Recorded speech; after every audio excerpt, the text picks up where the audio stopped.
said that earthquakes happen when my mommy gets out. Oh my god! Damn, is that true? Well, I hate to tell you this, dude.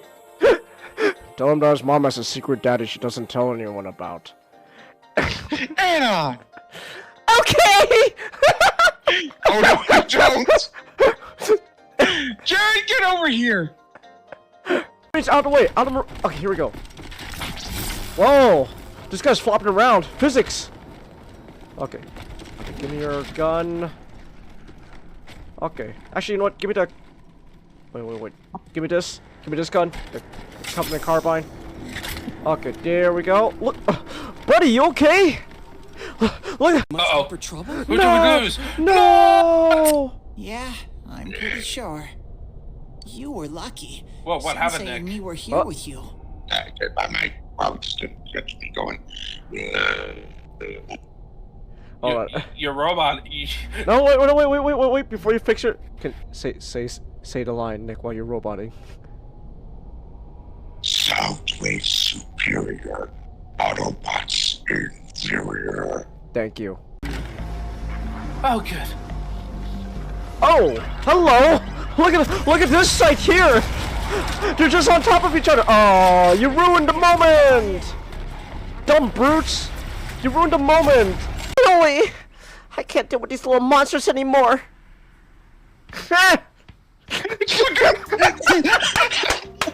It's just oh my gosh! Oh my gosh! You better have. Who's this gay trigger? Oh my gosh, Nick! There better be a fucking dinosaur, Uncle Ruckus! I swear to God.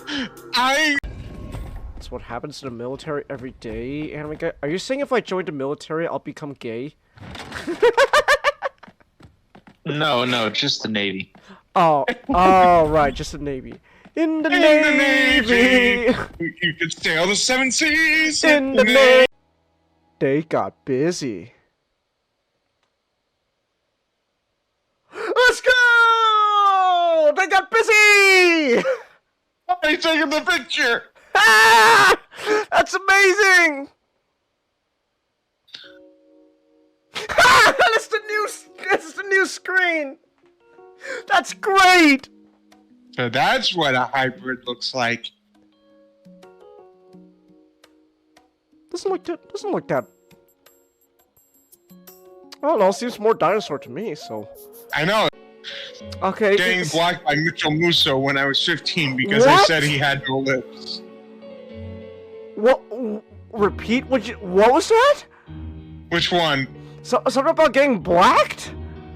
Getting blocked by Mitchell Musso when I was 15 because I oh. said he had no lips. Oh! I thought you said black, like, what? Yes, with the Oni symbol? I don't know the Oni symbol! I don't know my Halo lore!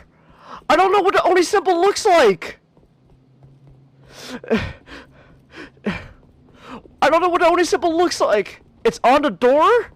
That's not helping, dude! I don't know what it looks like! Like, I could be looking at anything and they'd be like, is that it? That looks like there's something on the door. I don't know what that is. I don't know what it looks like! There are a lot of doors with things on them. You mean this door here? This door here? It says search right? Who's still left? There's nothing happening, man! Yes? Well, there's nothing happening, though! There's literally no other oh my god, I think I broke the game. Cause like, who else is still alive? I don't see anyone else still alive, man. Forcefully move Dutch to... I can watch the house? Okay. She's watching Power Rangers! No, can I watch with you, Nanako? Can I watch with you? Oh my gosh, it's Power Rangers! Please, let me watch. Why can't I stay here and watch with you? No! 0 out of 10 game! I can't watch Power Rangers with my little sister! This sucks! I hate this game. I fucking hate this game. I can't watch Power Rangers with her. They can't get enough of my tongue! They can't get... God, that... My... Wait, that just means Ben Franklin literally admitted he's so not only did he invent cunnilingus, but he was so good at it when he first did it that all the women just went, "Keep doing it, Ben." And it's just like, oh. So that's why he had the nickname Ben Franklick.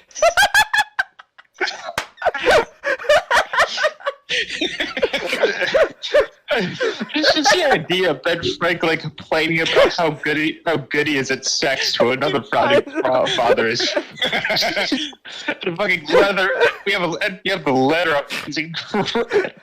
Essentially, the way they weasel out of the idea, the whole kill the Justice League thing, is that all the Justice League are just all the Justice League you fight are just clones that Brainiac has made because he. Oh, they're not even. So they're not even actually like the actual Justice League. Oh, they're just clones. Okay. Wow. Except for Wonder Woman, she actually dies. Oh. Which I find Okay. So not only are like the Justice League not actually kill the Justice League. They only kill the one woman. Huh. How progressive. Man, What the fuck is this game?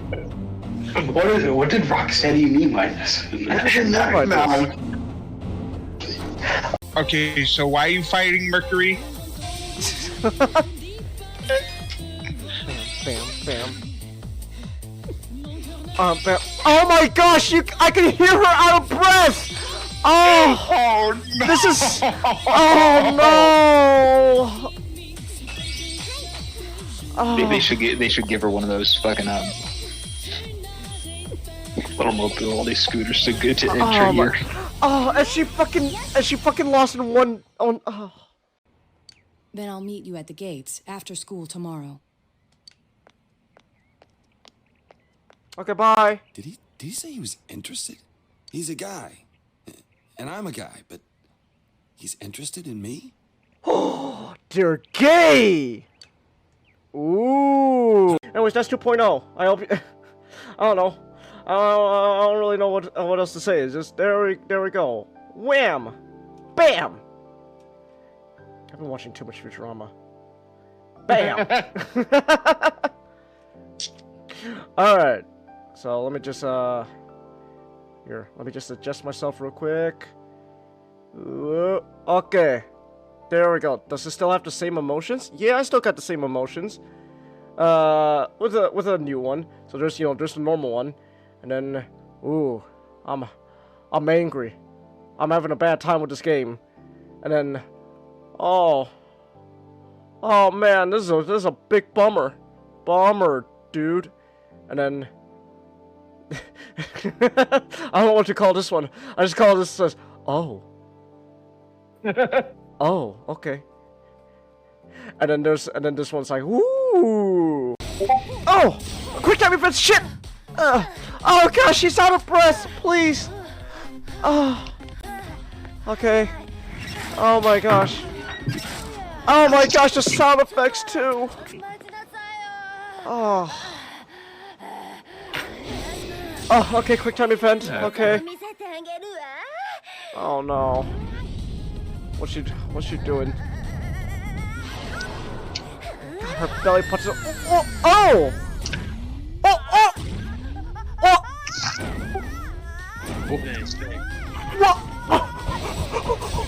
What? What? What?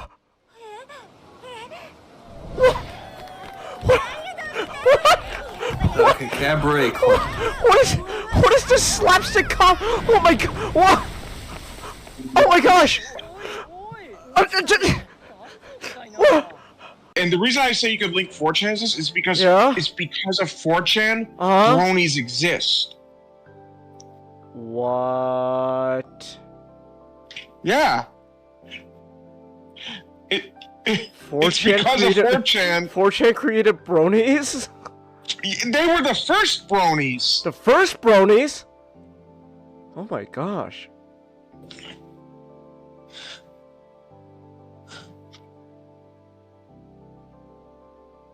I don't know how to feel about that, Nick. Happy birthday, Changus.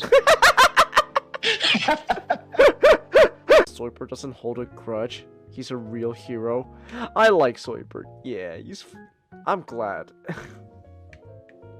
So the anthology episode was the salmon, the tortoise, and the elephant seal. Salmon. Salmon. What do you mean, Sam? What, do you not say salmon? It's pronounced salmon. You don't pronounce the L? No. The L side. Everyone in my. Hope I can get away being tardy. So I walk into the door. Ah! I first thought is how lucky I am to be alive. I don't know what was wrong with me, but it might as well have been a cannonball. I spotted Gym Teacher, and even though his baseball cap, I can feel a stare of rage pierce my soul. Such intensity, that ideal throwing form. He only missed by centimeters. That was a warning shot. That was a warning shot. Oh my gosh. Who is this guy? That's the soldier from TF2!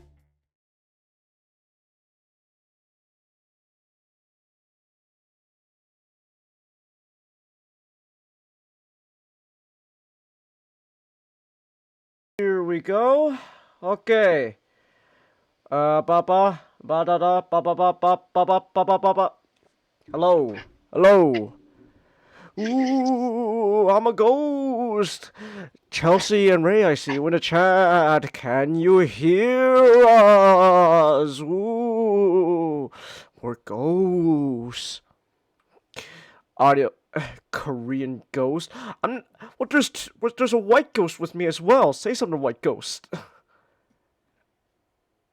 Am I just the Ray cut your white ghost friend?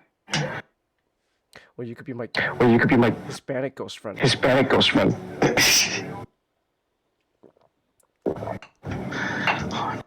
All right. Let's get this party rolling.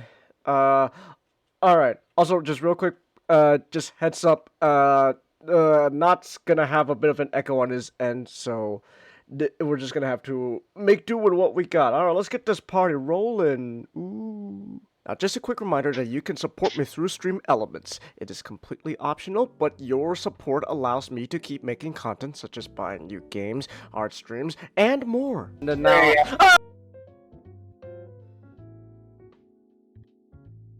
There we go. Oh my gosh.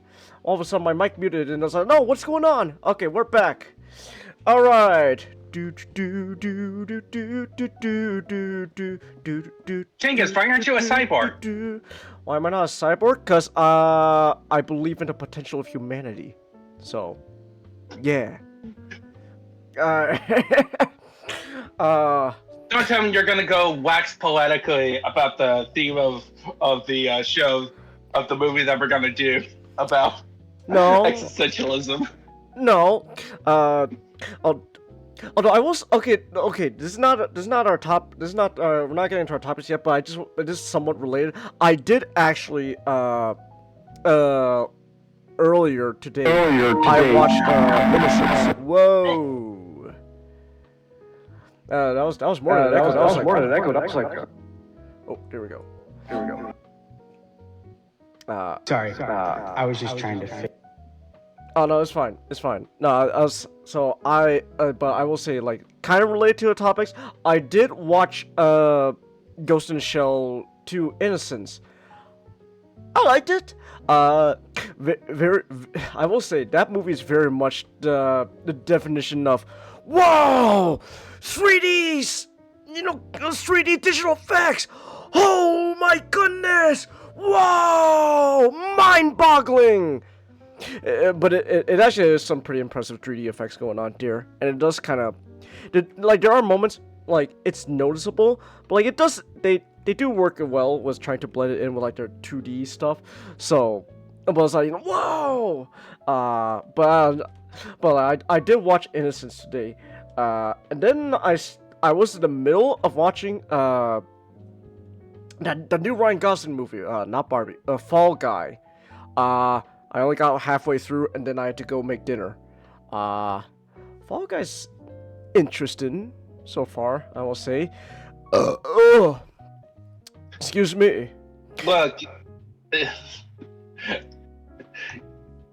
I'm still reeling from like the fact that you watched Indiana Jones. Like you watched like Indiana Jones, and then you watched something else. Oh, Civil War and Indiana Jones, like back to back, and then Steed. It's like, yeah, you're masochist. Accusation of masochism is not. I'm not a masochist. I just don't really. Oh, I'm out of cocaine. No, look. I honestly, at this point, I don't really call me a masochist. I don't care at this point. No, it's just, I honestly feel like this. I've gotten to a point now where like I'll watch something if like it actually like piques my interest. I don't know, like it's like, oh, this movie's just like, oh gosh, this movie is so bad. It's like I can't help but be interested. Like, well, now I gotta see. Like you know, it could be, you know, a fun bad sort of thing, like Moonfall. I'm just waiting for the next Roland Emmerich like movie, the next Moonfall, where you know the movie is bad but so fun. I'm waiting for a movie where I could laugh at someone unironically, you know, looking directly into the camera saying,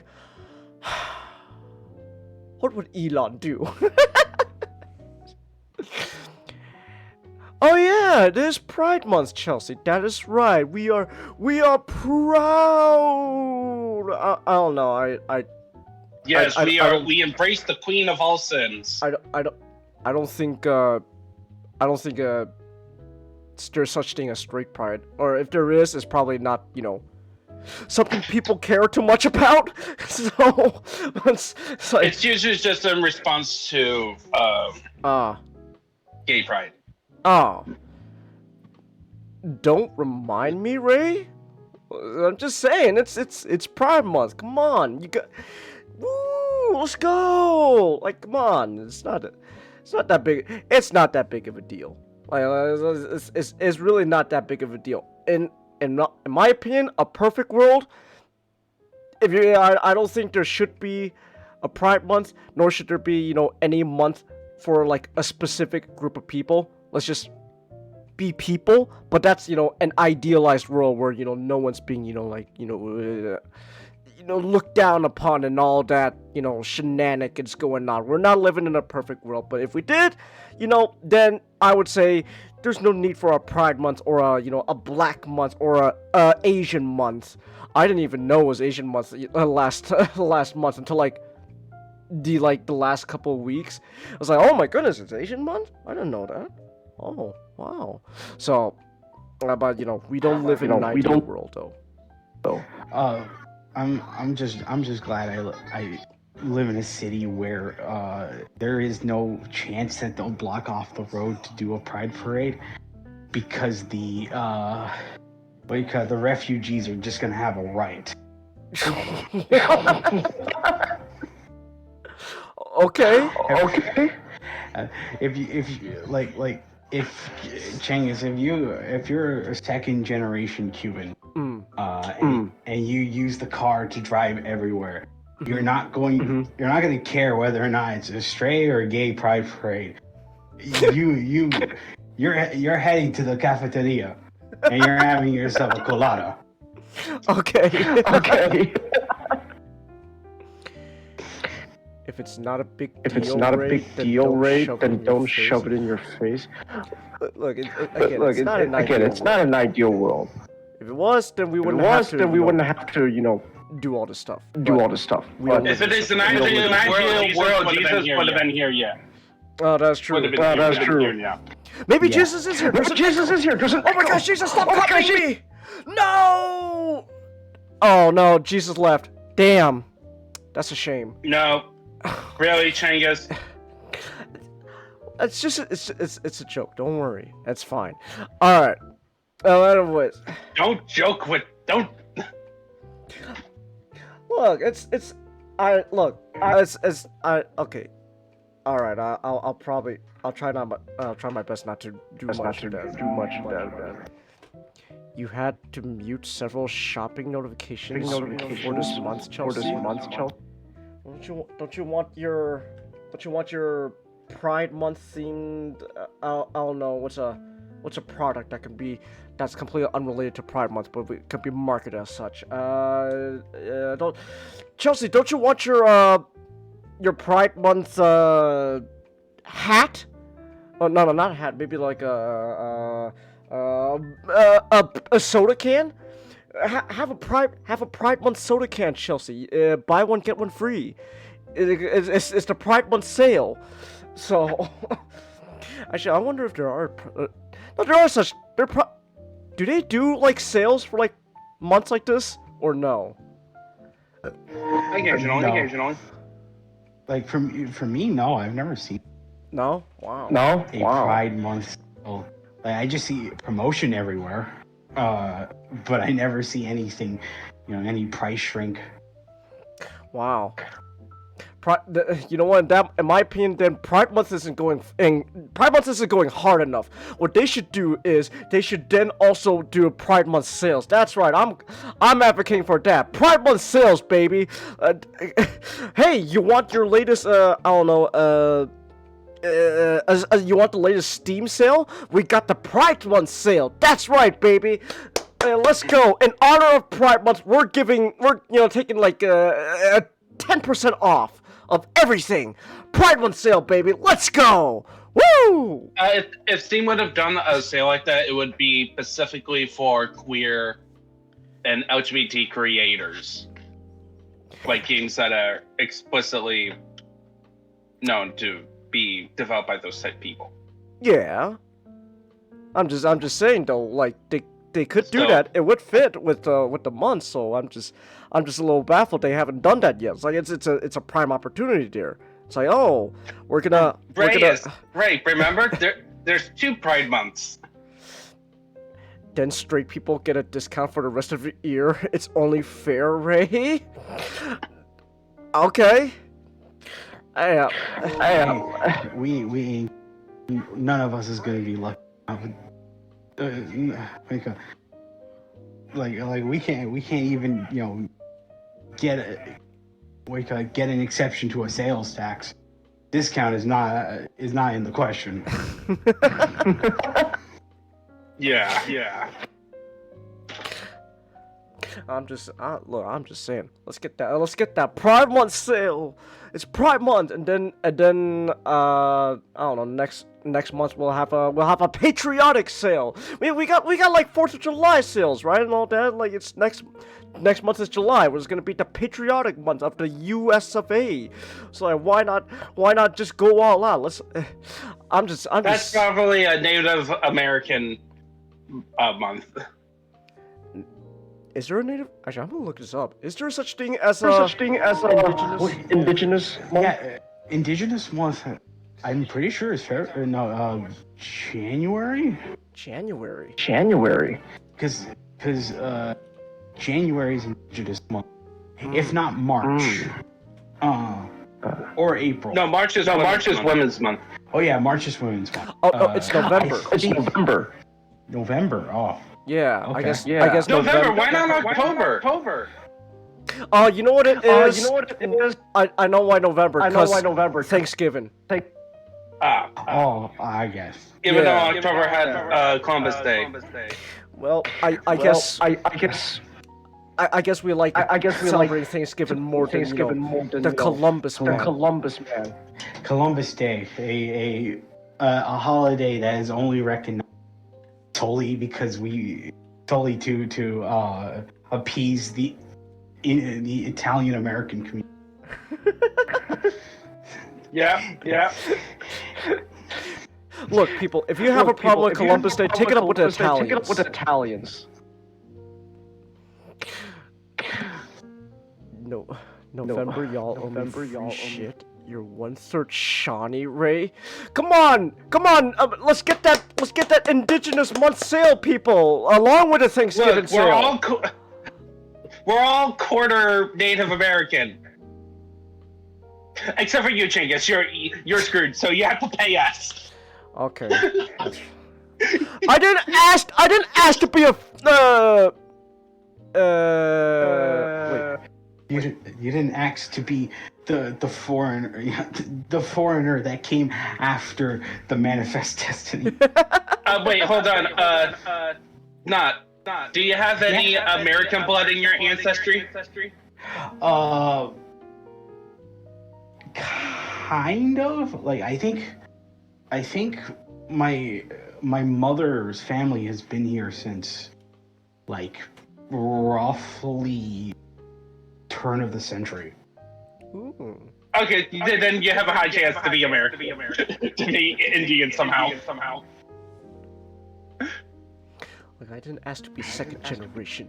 Okay, it's not my fault. My parents decide to be part of Manifest Destiny. Oh, hey, Mastic, we're talking about like Pride Month and like all sorts of special months.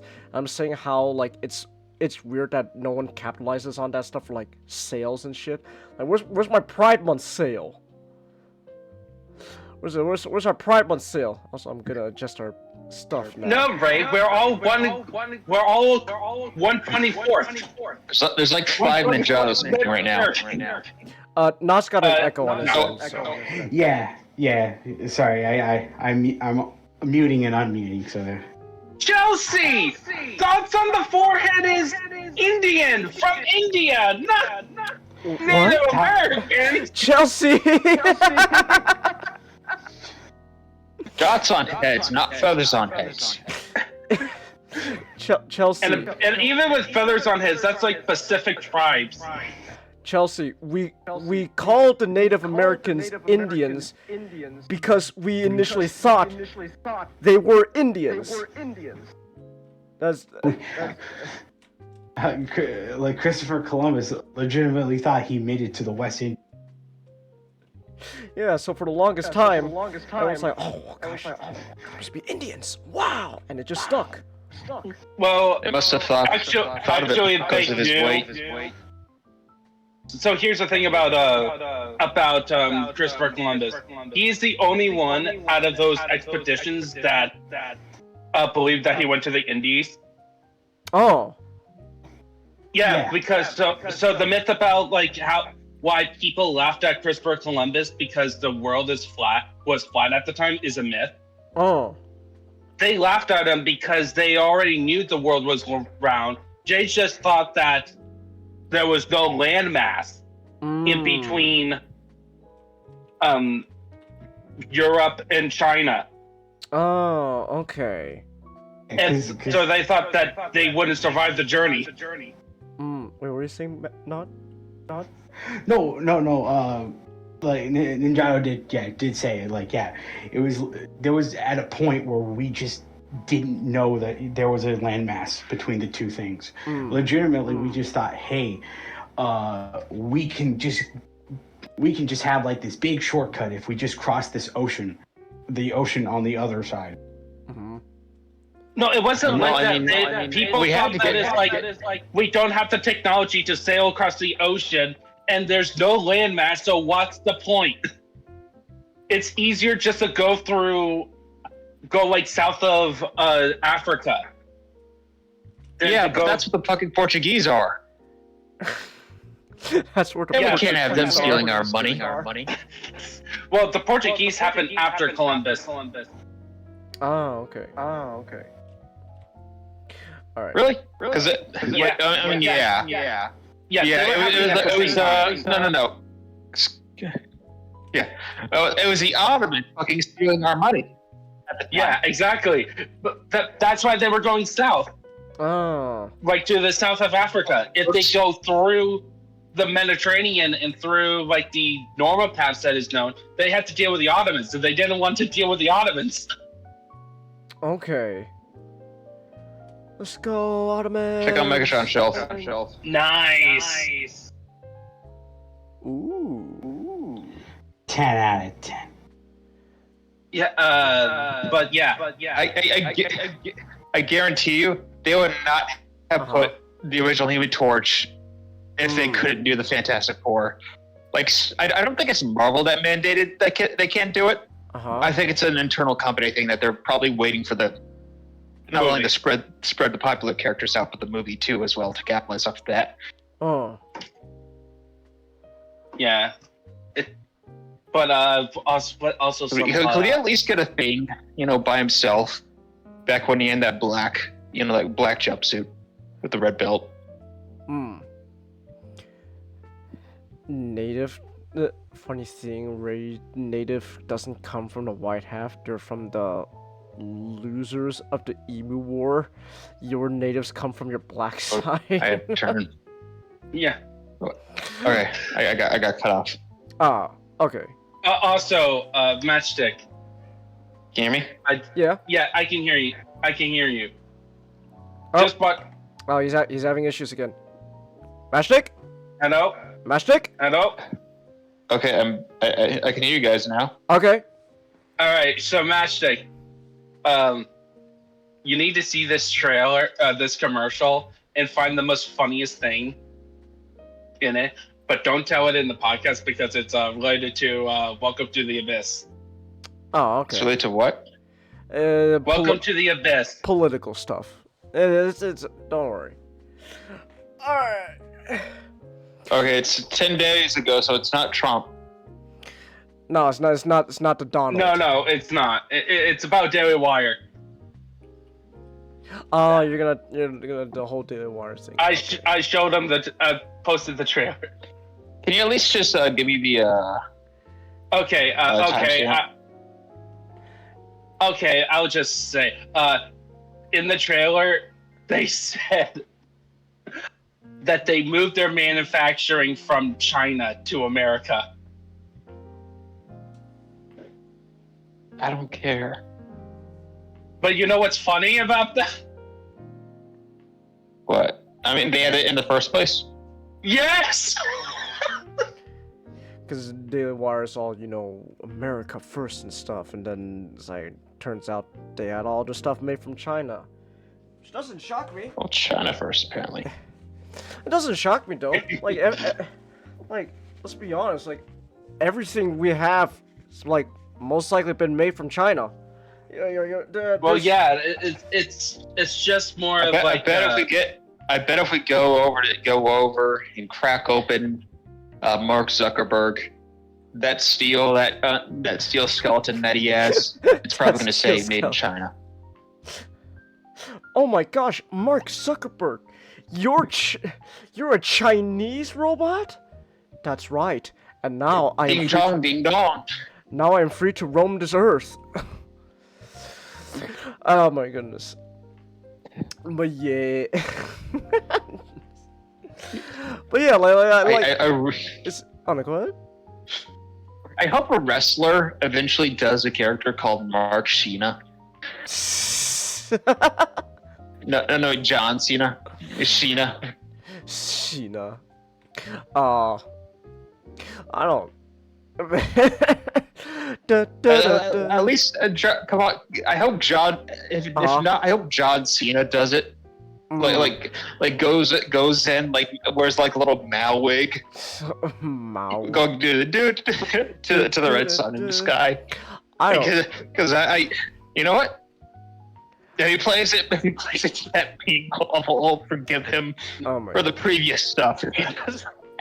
No, have him come in playing the Winnie the Pooh theme song. Oh my gosh, you guys. Oh my goodness. Dress up as Piglet.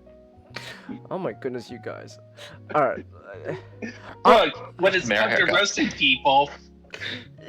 I understand, but oh my goodness, guys, come on. It's like, but no, I like, I honestly don't care what John Cena like supports and all that. Let him be. The funniest thing. No, but it's just funny.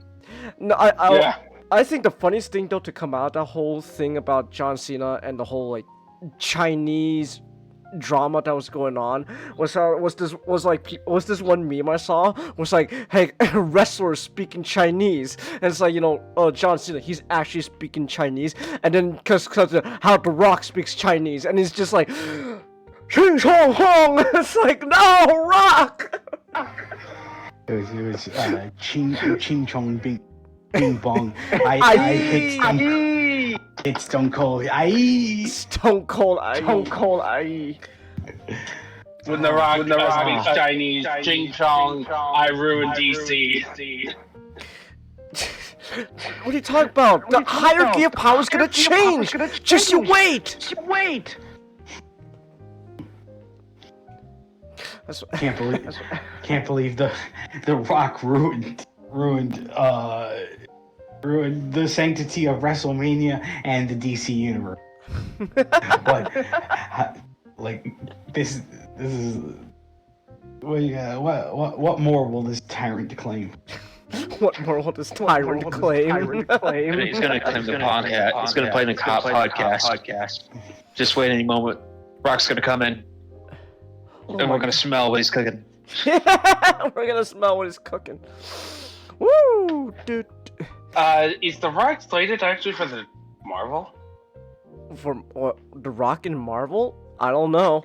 I know he's gonna be in live action Moana. He's going back to Fast and the Furious, and Oh yeah, that's right. he is going to be Mark Kerr, which that would be really fun. If anything, that's going to be really fun because Mark Kerr and Bless you. It's Thank you. I forgot his name, but like there's an MMA promotion in Japan called Pride. Okay. Where Mark Is it set? Is it set in July? No, in June. Oh, June. Is it set in June?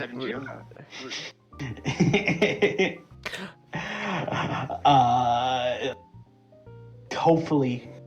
I'm gonna be disappointed if it doesn't. Like there's a famous fight between Mark Kerr and I think it was Tatsumi Fuji that they just start wailing on each other like Kimbo Slice.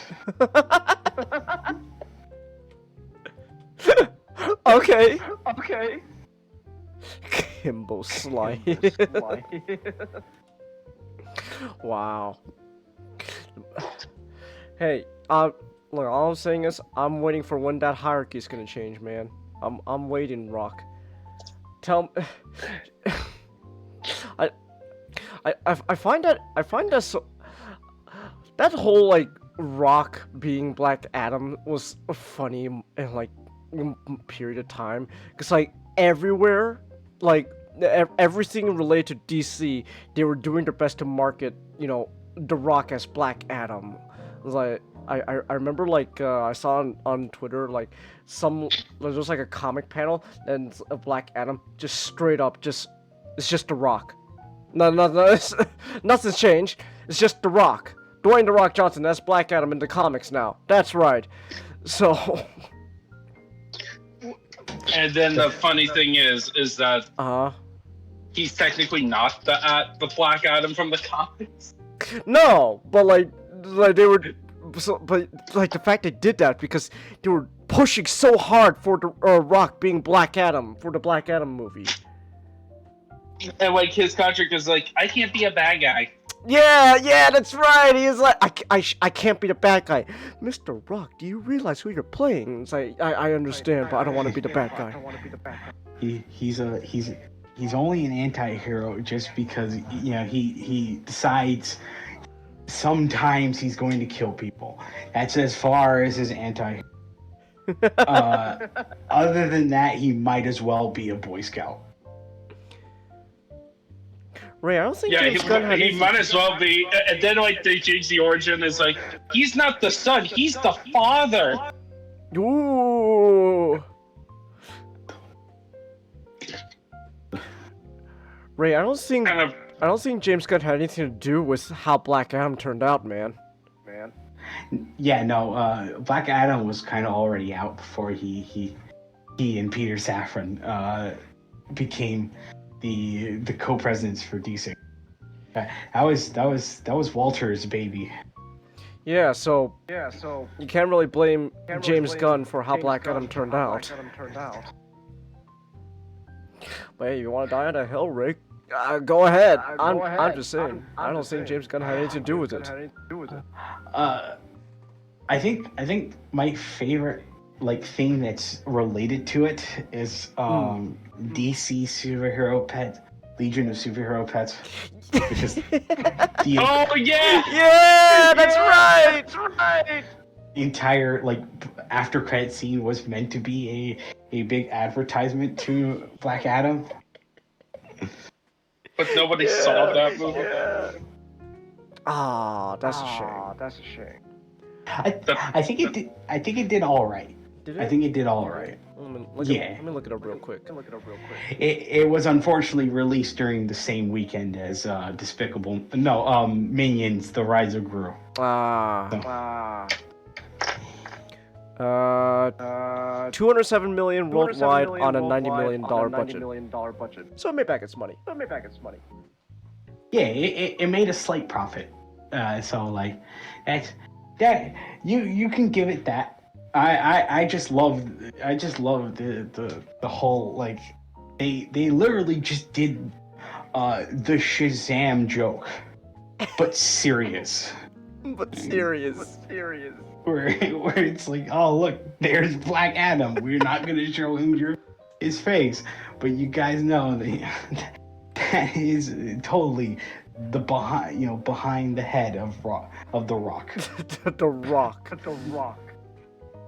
I can't believe throughout the entire life of the DCEU, The Rock never fought Zachary Levi. Yeah. It's funny when you see it. Look, the DCEU is a mess. Oh yeah, it was. It was a mess. Yeah, I'm not denying that. So. Your mom was watching The Flash, Ray? At least it wasn't NBC, MSNBC. Oh, okay. But you know what?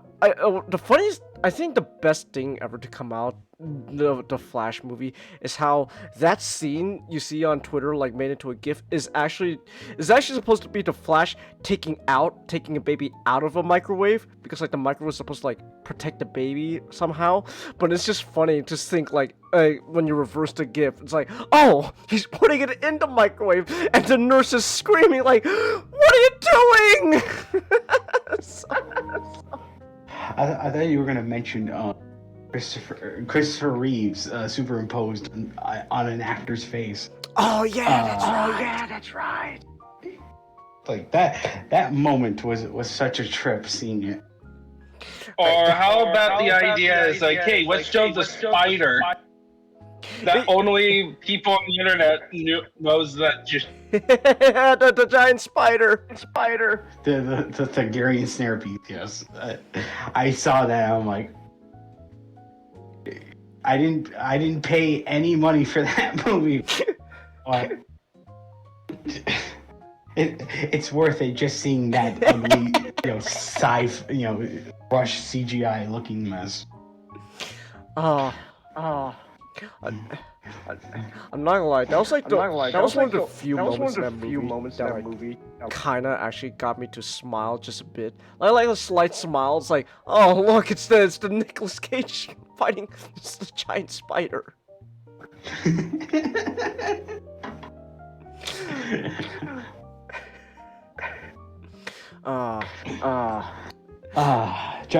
John Peters will always be a treasure. I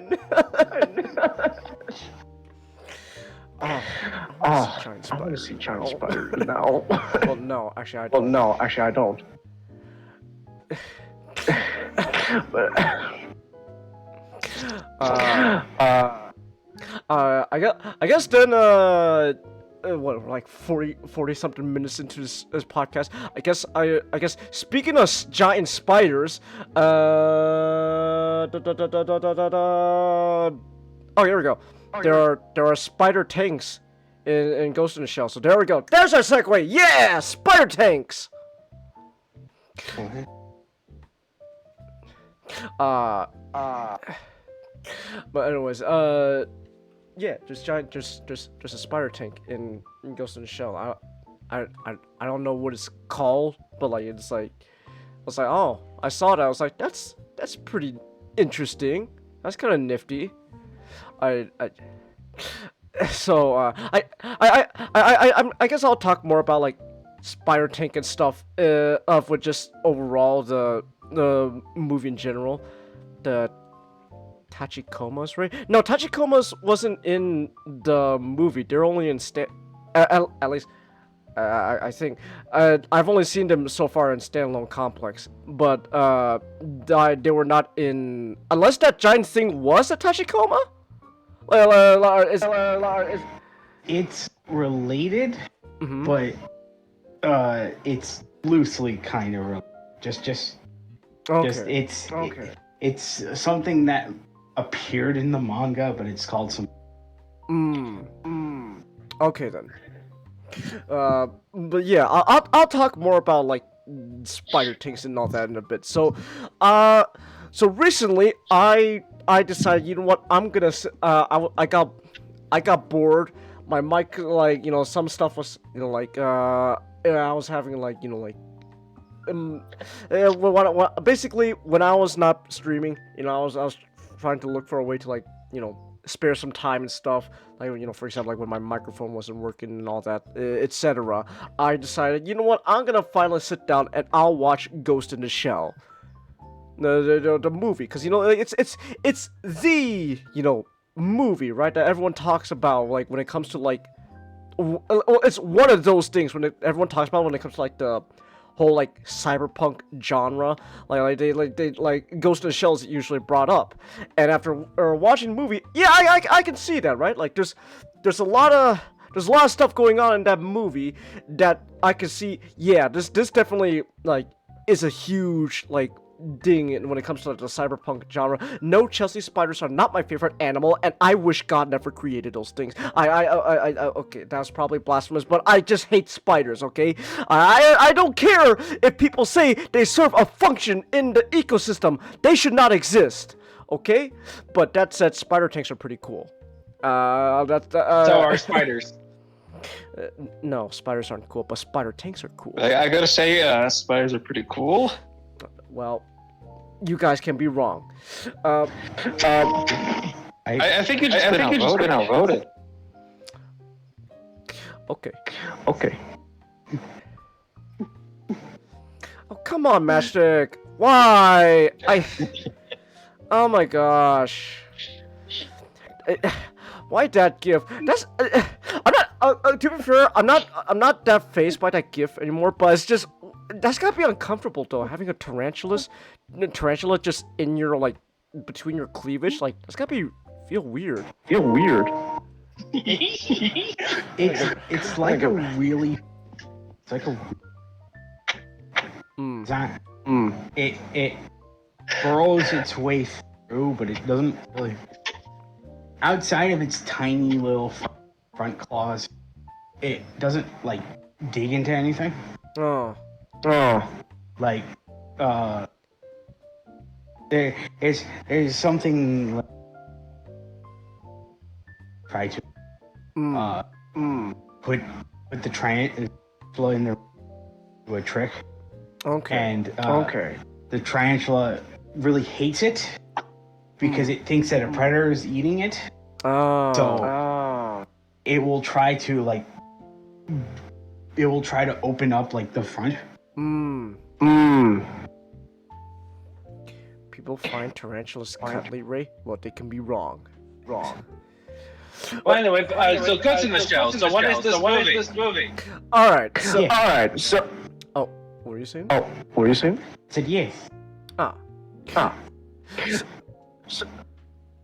Alright, so Ghost in the Shell, right? Like, it's the, you know, cyberpunk. Well, it's not the cyberpunk movie, but it's one of those, like, things that, like, you know, everyone talks about, that, like, it's so, you know, in the, you know, conversation about, like, the genre of cyberpunk. Yeah, like Ghost in the Shell is like, and after watching it, you can see that, right? Like the themes and all that, the like, and just also like the aesthetic in general. You can see how that like bleeds over into like for I guess like a more notable recent example would be the cyberpunk games, right? I'm pretty sure they take a lot from something like like Ghost in the Shell. But at the same time, after watching Ghost in the Shell, I can also see how this movie does take also like a lot of the stuff they present isn't really anything new.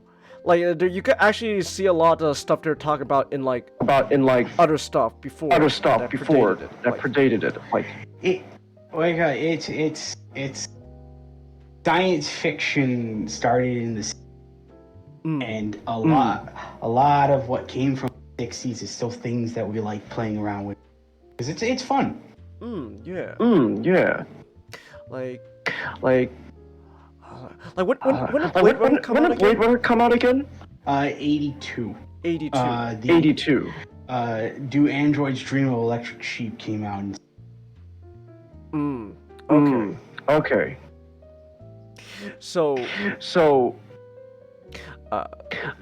yeah, so like there's there's a lot of stuff that influenced Ghost in the Shell, and in turn Ghost in the Shell ended up taking those influences and influencing stuff that came afterwards, right? So yeah, so like I in a sense I can appreciate the Ghost in the Shell the movie for that, right? Like it's it's very influential. It's a staple of the genre. Excuse me. All right. Okay. I'm just gonna real quick. You not just for a bit, and then, oh, he did it himself. Okay. Discord has a push to talk feature, right? And I'm not misremembering things, right? Just making sure. On my laptop, yeah.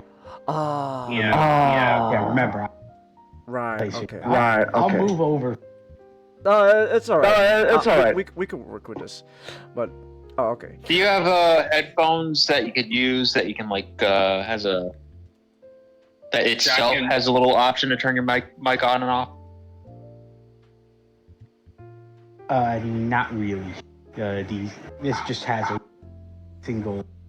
I'm thinking of like a jack that you can put into the PS4 controller. There might be things like that on Amazon. I could look them up. But I own a few myself. They're very useful.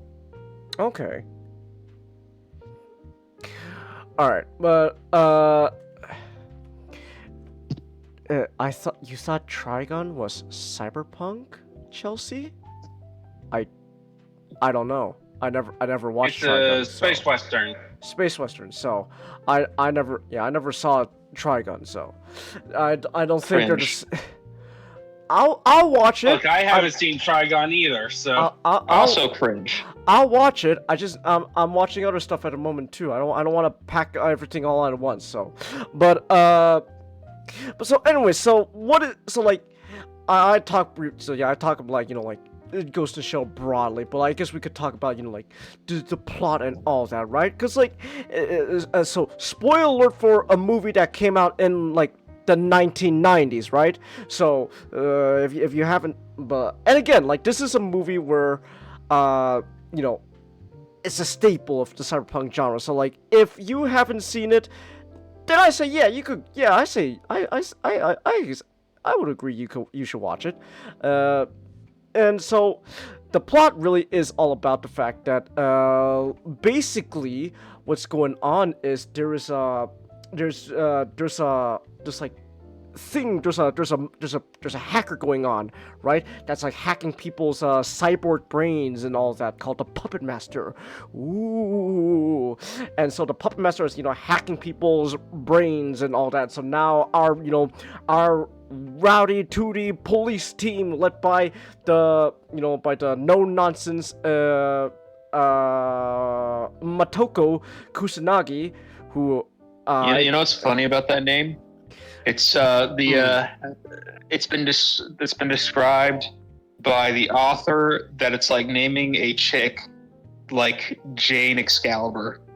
It's like such a common first name, and then just Excalibur as your last name. I am Jane Excalibur. So you know, the no-nonsense Motoko Kusanagi and her police team, they're investigating, they're going after the puppet master, while, you know, he's doing his nefarious stuff. And that's the broadest, loosest term I could describe the plot. There's, you know, obviously there's more to that, but like at the same time, I'm gonna be honest, there's a lot of, the puppet master kind of doesn't really come into play that often in the movie until like maybe like the latter half, like that's when it becomes really relevant. So like the first half, right, is very much, I could describe the first half of the movie like, you know, they introduce, you know, like the puppet master and stuff, but they're really just trying to, you know, get you into this world that you're in, this cyberpunk future, right? Ooh, cyborgs everywhere and all that, and you get to know a bit of how, like, you know, the police force works and stuff, and then you get to learn more about, you know, our police, you know, people themselves, you know, like Motoko, how she's got existential stuff going on. Yeah, I would say it's something existential. So there's, which gets into, you know, like the themes, you know, of this movie, which is very much the idea of like what it means to be human. You know, like the human question, right? Like, oh, if you know, if everything we are is just, you know, neurons firing electrical currents in our brain and chemical reactions and stuff, and if all that halts, then, you know, do we stop being human and stuff? It's something that's been explored time and time again. More specifically in Ghost of the Shell, it kind of really comes down to of the way we have a soul. You know, Major Kusaragi has a soul, but trying to take the soul out of its body is a dangerous thing, because you create this sense of isolation. Yeah, and so that's a major thing, right? So Motoko Kusanagi, throughout the whole movie, she's more or less like, yeah, she, you know, there's the whole broader strokes, you know, what it means to be human, but really it's more like she doesn't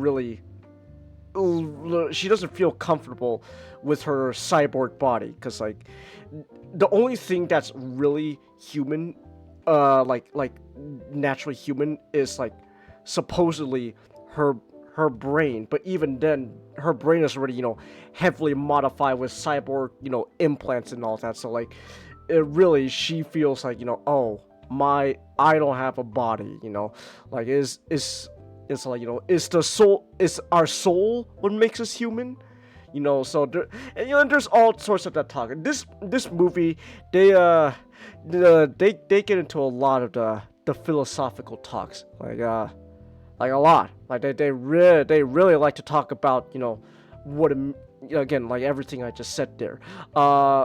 So that's going on, and that's kind of going on for like most of like the first half of the movie, and then the second half, the puppet master does eventually become a lot more relevant again, and then so spoiler alert again for a movie that came out in the 90s. Turns out the puppet master is this sentient being slash it's what is it? It was like a program, right? It's an AI. It's an AI that found its way into a shell and wanted to connect itself to Kusanagi. Right. It sends a kindred spirit with her. Mm-hmm. And so, yeah, you know what happens. Yeah. So and then they have their philosophical talk. They have a philosophy talk and all that, and then they merge. So they merge, and then whoosh, and then at the end of the movie, a new being is born out of the puppet master and Kusanagi merging.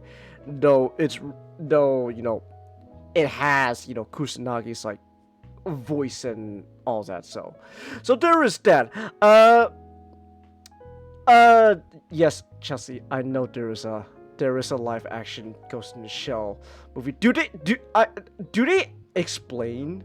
I need to know. Do they explain in a live action movie why Kusanagi is Scarlett Johansson? That's just her shell. Okay. They oh, go ahead. Kusanagi's shell is supposed to be like the most common female model. Oh. So you know, it's like, you know, that scene where she's on the boat and she sees that office worker that looks just like her. Yeah. That's an inference. Yeah. Oh, okay. Okay then.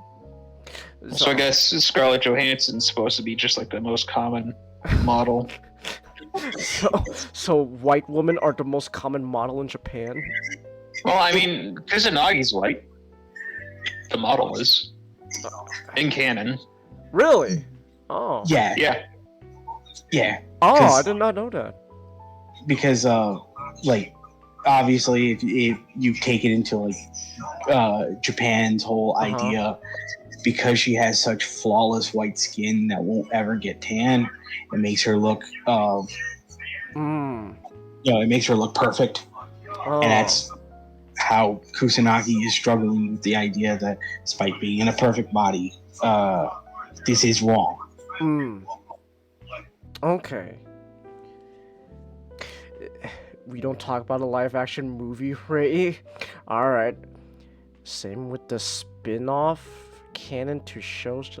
No, from what I understand, Standalone Complex is its own thing. It's not, the movie is not in any way related to like Standalone Complex and the other shows, as far as I know.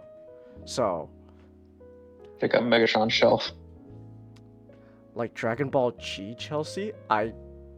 Nice. I guess I haven't seen Dragon Ball G, so let me see. That's Ninjato. That's the Cloudburst Blue. It looks really good. Ooh, Bullseye. Neato. Ah, cool. So yeah. I guess really just like, I think the biggest takeaway for me with this movie is like it's very much, you know, I can understand why it's super influential and all that, but like at the same time, it's not really anything new, in a sense. It very much is like, it very much is just like Red Letter Media talking about Blade Runner.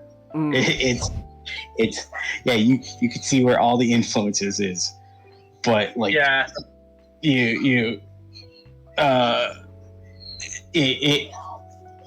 it kind of just feels slow in how everything is presented. Yeah. I will say though, visually though, this movie is pretty great. It's visually pleasing to look at. Like, yeah, we're talking about, you know, those like late 90s like animation. Like, yeah, that's some good shit right there, man. It looks gorgeous. It's animated wonderfully. Like like just everything. It looks amazing. The aesthetic, like, I guess I'll talk about like just aesthetically with the movie. It also looks really interesting. And I guess circle back to the spider tank. I find it interesting how in this world of Ghost in the Shell, for like because everything's so like mechanicalized, right? It's kind of interesting to think that like to kind of balance this super, you know, computerized mechanical world. All of a sudden now we've got like things resembling more, you know, organic or like animalistic stuff, like, you know, for example, like tanks, but like they're like they look like spiders, or like they're helicopters where all of a sudden, you know, they furl like these metal wings that look like, you know, bird wings with feathers and stuff. So aesthetically it's very interesting, right? How it all kind of balances out. Yo, we got the Lisa guy. It is the ornithopter. The ornithopter. So it's interesting, right? Like, so like visually speaking, but like everything else though, again, I like it, but it's nothing like really I haven't seen before. It's still good, right? Ghost in the Shell is still pretty good. I have been watching Standalone Complex. I just started. I did actually also watch. I also did watch the second episode this time, so now I've watched 2 episodes of Standalone Complex. Second episode was a lot more. Okay, it's still pretty different from Standalone Complex. Just tone-wise, is still pretty different from the movie, right? But like the second episode, now we're starting to get into more like more thinking caps going on. But at the same time, though, it's very clear that Standalone Complex is just more of like it's like a fun police show. But meanwhile, the movie is like, what's it mean to be human in these like metal bodies and stuff? So it's interesting. Yeah. But I guess that's really all I gotta say about Ghost in the Shell, because it just kind of boils down to, again, at the end of the day, I like it. I can see where everything everything that was influenced by it, but also everything that influenced Ghost in the Shell. But that kind of leads me to that like this feeling of, it's good. Like, don't get me wrong, it's good, but it's nothing like oh my gosh, I'm blown away. Whoa. So it is what it is. You guys seen?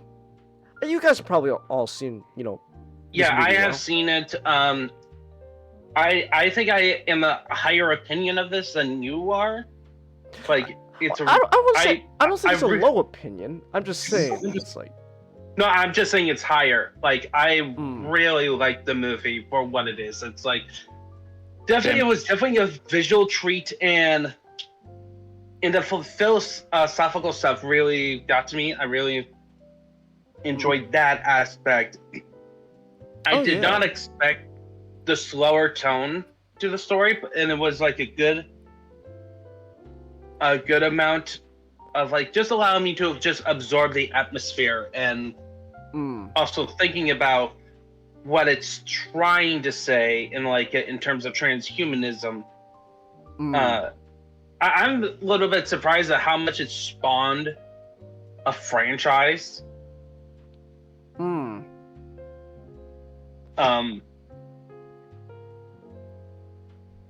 It's like one of those it's one of those rare films that it's very artsy, yet it's so main. Yet almost everyone have seen it. Like Mamoru, he is the GOAT. I love him.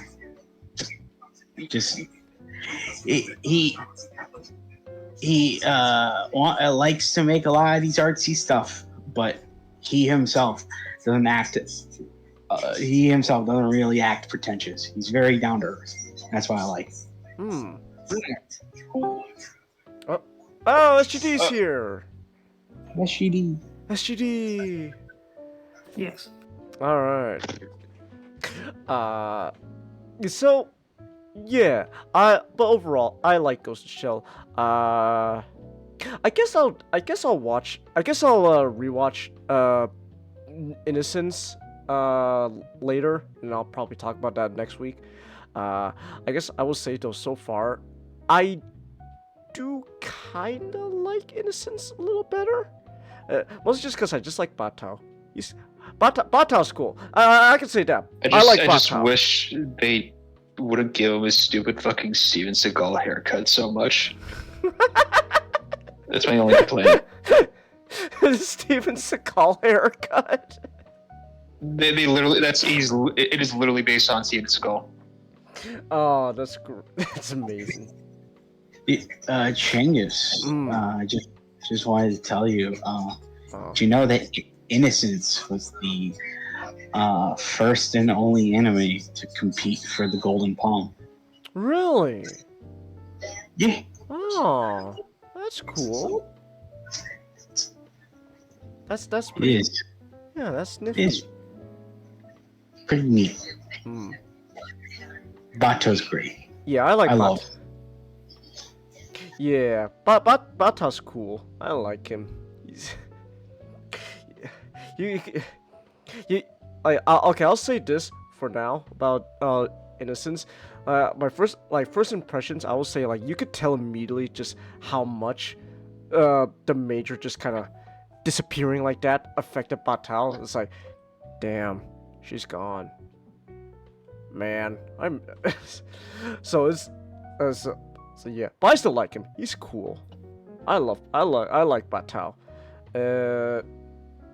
Oh, and also what's his name? Oh my gosh, what's his name? The transfer. Tokusa. Tokusa's cool. I like him too. He was in the first movie. Yeah. Yeah, he was pretty cool. I like Tokusa. He's a bit of a mainstay. He's like the number 3 to the group. Okay. Yeah, I like Tokusa. I think Tokusa is also like the most like, I guess, down to earth out of like the police force going on there, because they make it a point that like everyone's mostly a cyborg, but meanwhile Tokusa's the one with like the least like modified body out of everyone in the force. So it's interesting. I like Tokusa. He's nifty. He's neat. But yeah. It's also because Tokusa out of all of them, he was the one who got his cybernetics because of his job. Compared to like Bato and Kusanagi and everyone else, he doesn't come from a military background. Yeah, so. Yeah, Bato was a member of the Rangers, and they all have like those weird eye stuff. Those eye like implants going on. It's not like in the Scarlett Johansson movie where they shot the shrapnel like right into his eyes. Like supposed to be like slow-mo or something. What? They from what I hear in the movie, they like shoots a slow-mo scene of the. I'm gonna look up Batal from the live action Ghost in the Shell real quick. Let me see. That looks interesting. I mean, I guess it works, right? Like it looks like Batal. It's just, oh, this is kind of interesting. I so, but yeah. But anyways, but yeah, I guess just to wrap this topic up, Ghost in Shell, I like it. I still like it. Just because I wasn't blown away by it doesn't mean I didn't have a good time with it. It's still a good time. And yeah, if you want to watch Ghost in the Shell, go ahead. I highly suggest you watch Ghost in the Shell. It's a good movie. It's a good movie. Yes. Would you advocate for people skipping the spider tank scenes? No, because that's not a real spider. So. Changus it likes spiders. I don't like spiders. I like the tank. I like the tank. Again, I just find it a very interesting like aesthetic of like how like in a more like mechanical computerized world we have like devices and vehicles that are like resemble more like animals, like again like spider tanks or bird wing helicopters and stuff. I think that's pretty cool. But real spiders though, like with actual like fur and stuff, no, I don't like it. I don't like it at all. So, yeah. So anyways, I guess then that'll be it for Ghost in the Shell. Go watch it if you go watch it. I say yeah, go watch it. I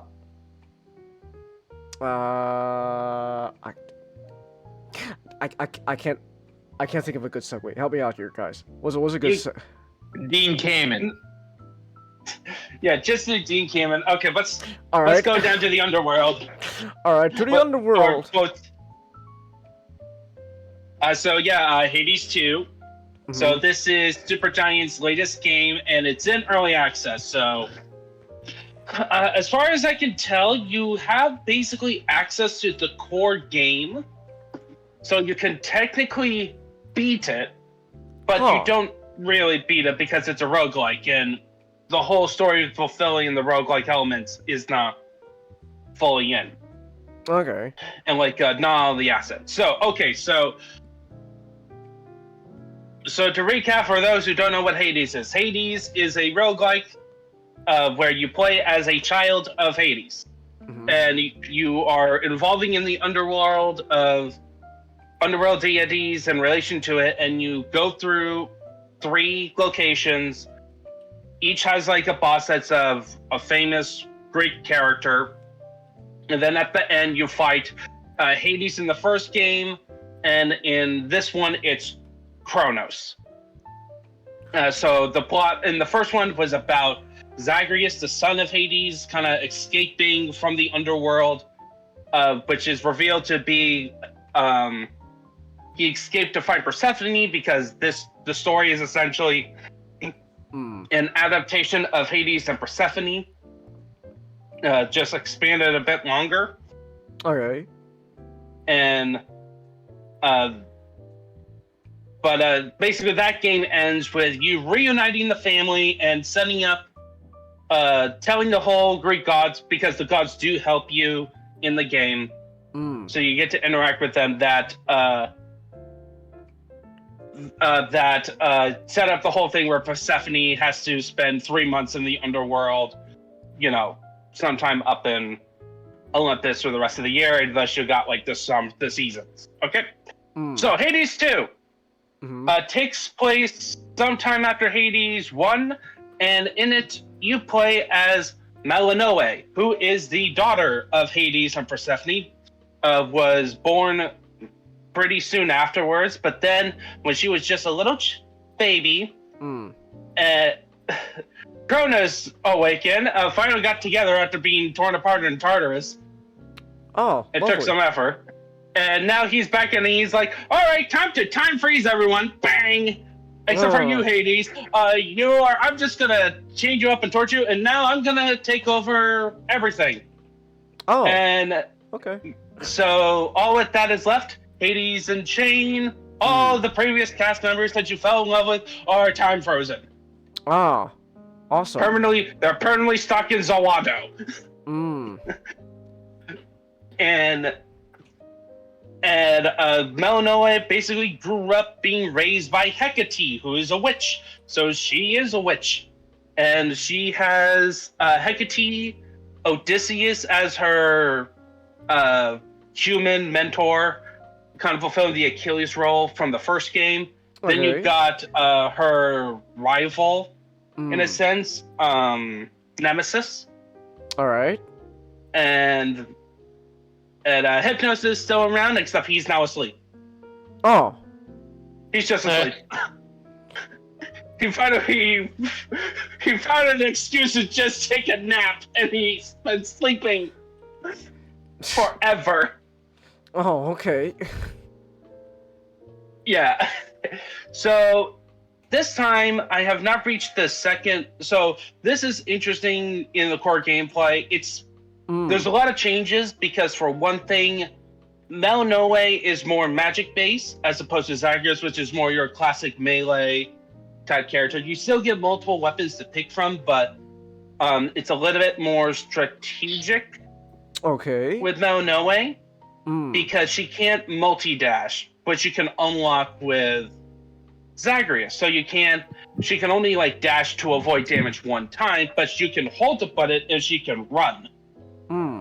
Which does some mechanics. Instead, she has a casting system because she's a witch, and you use witch-like abilities that you just hold a button as your attack or special, and you gain special bonuses. And that's where all the boons that the gods gives you. In the first game, they give you like they change attributes to attack. In this one, they do the same, but now you have more options of how it happens. Okay.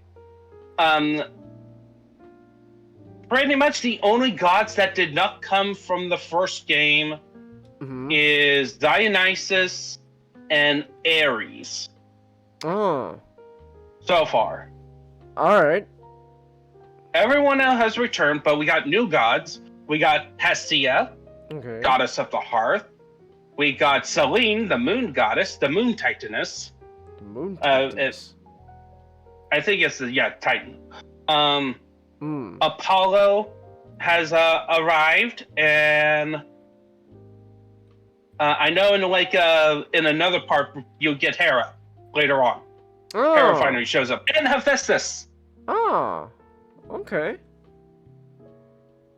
I would say all the characters, much like the first game, are gorgeous. The ones that have their assets, they're very great design work got into them, and all of them are sexy in the nice way, not horny. Looking at you, Sourblade. Okay. All right.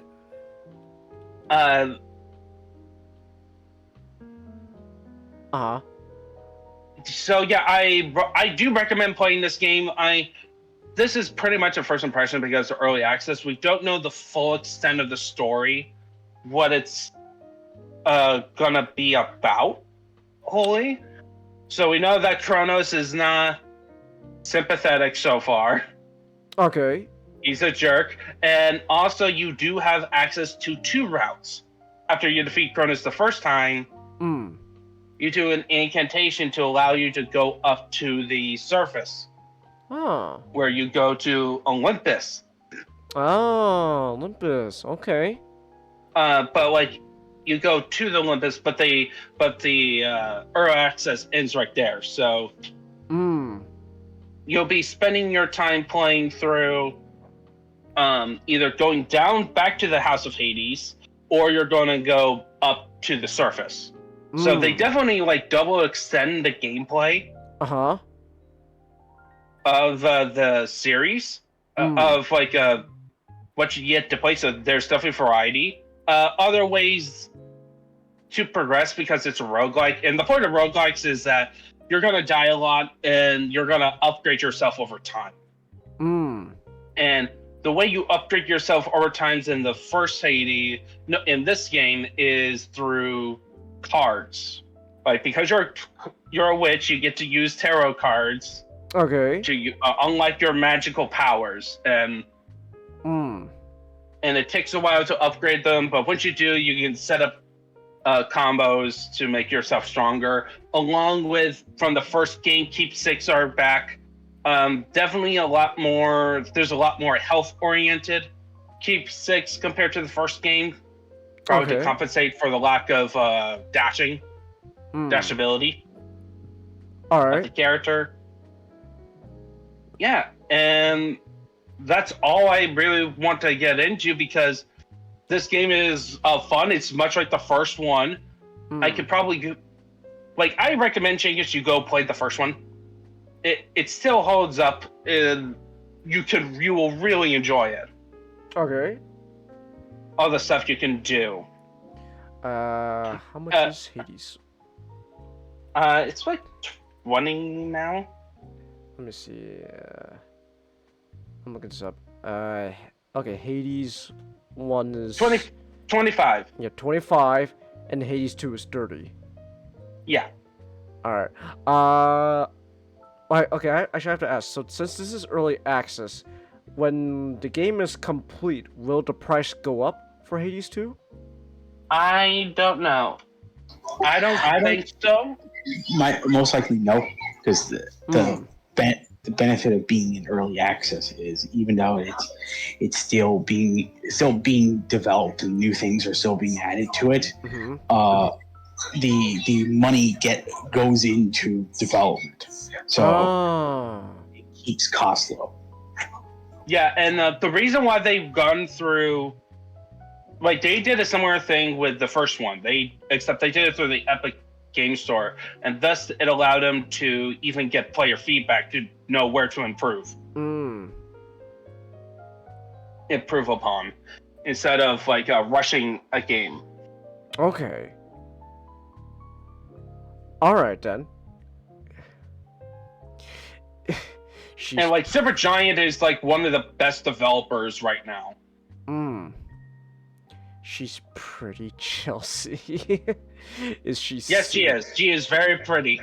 Is she single, Chelsea? Yes, she is. All right. But Chelsea, aren't you taking my ring? I was gonna say, you got a boyfriend, Chelsea.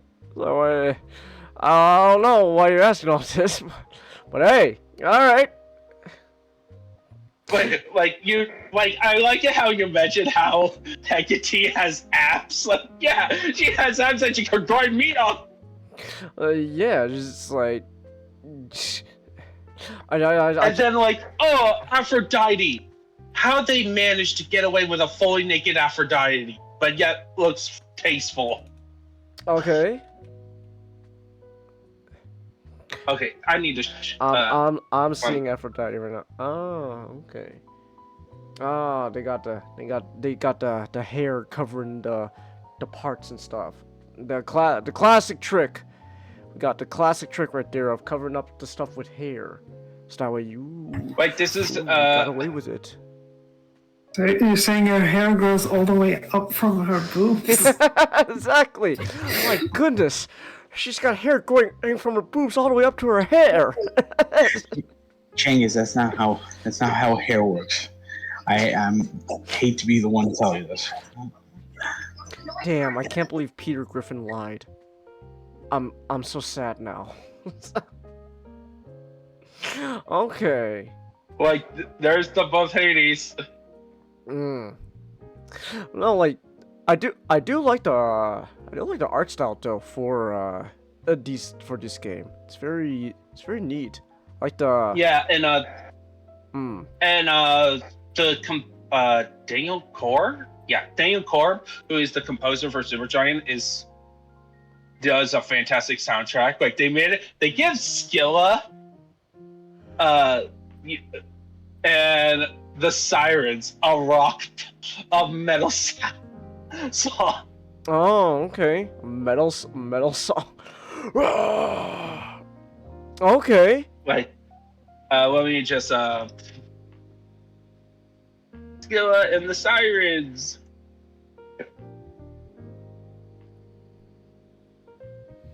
I'm looking up at some of the other like character arts. Oh, here's Kronos. Oh, very interesting.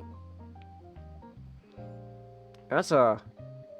Oh, I see. I'm looking at Kronos now. He's got like a halo going on, but like it looks like like a clock face, and then he's got like that like gold collar going on with like the numbers on it, like like the numbers on a clock. That's cool. Yeah, the aesthetic is really cool. That's nifty. I have to ask. Just cause I might as well, since you're a big history guy. How does this get? Is this game like at all accurate? Yes, it is. Really? Okay, so the Hades games is like the definition of how to do mythology that is accurate but still has your own unique take. Like the whole thing about I could go a long spiel about the first Hades game. I don't know what they're doing with the second one, but okay, they put in a lot of work. Like even with the character designs and abilities, it's like all the stories are treated as fact, and the gods are actually treated like you would expect instead of God of War versions. Okay.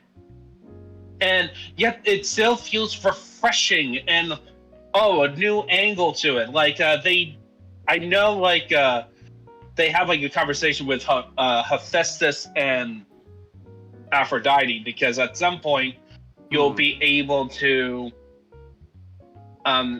get like a dual boon based on both gods, and they're treated as like cordial than what you expected. A lot more cordial. It's very much the PG-13. But compared to what most people assumed that was going to happen, it's like, you know what? This is actually very refreshing. I am very happy. Okay. I'm gonna look up Hephaestus now. What is he? Hades. He's in a wheelchair. He's in the steampunk wheelchair. It's great. Oh my goodness! My Greek gods, my powerful gods in a wheelchair. No, I'm losing my mind. Well, yeah, but Hephaestus would be on a wheelchair because he's known to being lame. Lame? Yeah, lame, as in he can't walk. Oh. Yeah, he was. He was thrown down as a baby by Hera or Zeus. Wow. Taking it thrown down twice. Well, yeah, as a baby, then he got thrown down again. Here's how it happened. You see, Hera, Hera and Zeus, they had Hera was a pretty, he was handsome, good warrior. And then Hera, popped out Hephaestus, and she was, oh man, this baby's so fucking ugly. Yeet. Yeet. Down the mountain. Wow. And that's how. Yeah, but then I remember one time where Hera and Zeus was arguing, and Hephaestus is like, okay, come on, guys. And Zeus is like, yeep! Wow, okay. I know, like, both parents are responsible for yeeting Hephaestus off of Mount Olympus. Wow. I'm starting to think Greek gods aren't good parents. I'm starting to think that. I'm gonna look up Hera. What does she look like? Most of the Greek pantheon are assholes. Yeah, but like, so the reason I like Hades games is like, yes, they acknowledge that they did very asshole-ish things to each other, but it's more treated as more like, this is a family type thing, as opposed to the God of War, where it's like evil tyrant. Zeus, I have come. Your son is. That's the only thing I love about. You will not get the cabbage of the gods. You will not deny me my duty. I've come for the weed. I love how similar the guy doing Zeus sounds like from the. Oh shit. I have some Transformers news. Okay. Apparently, Michael Bay will be producing the Transformers G.I. Joe crossover film. Oh no. Oh, so nothing's changed. Okay. Yeah, so he's in the same position as he was in the previous films. Okay. Yeah, nothing's changed. I don't know why this is such big news. Like, yeah, he's been the producer ever since Bumblebee. So, yeah, nothing's changed. I don't know. I mean, it's news to me. I don't pay attention to stuff. No, it's not you. I'm just saying I don't know why like news outlets are making this such a big deal. Like, it's quite literally just going, oh yeah, this guy who never left has returned. He's continuing to be here. I'm like, okay. Yeah, let's go! Nothing changes, gang! Rise up! Woo! So yeah, nothing's changed. When Bay has always been the producer since Bumblebee. So, is Steven Spielberg at all any way related still, or no? I think like after Bumblebee, he just went on to do other things. Michael Bay is the last original. Oh. The last original.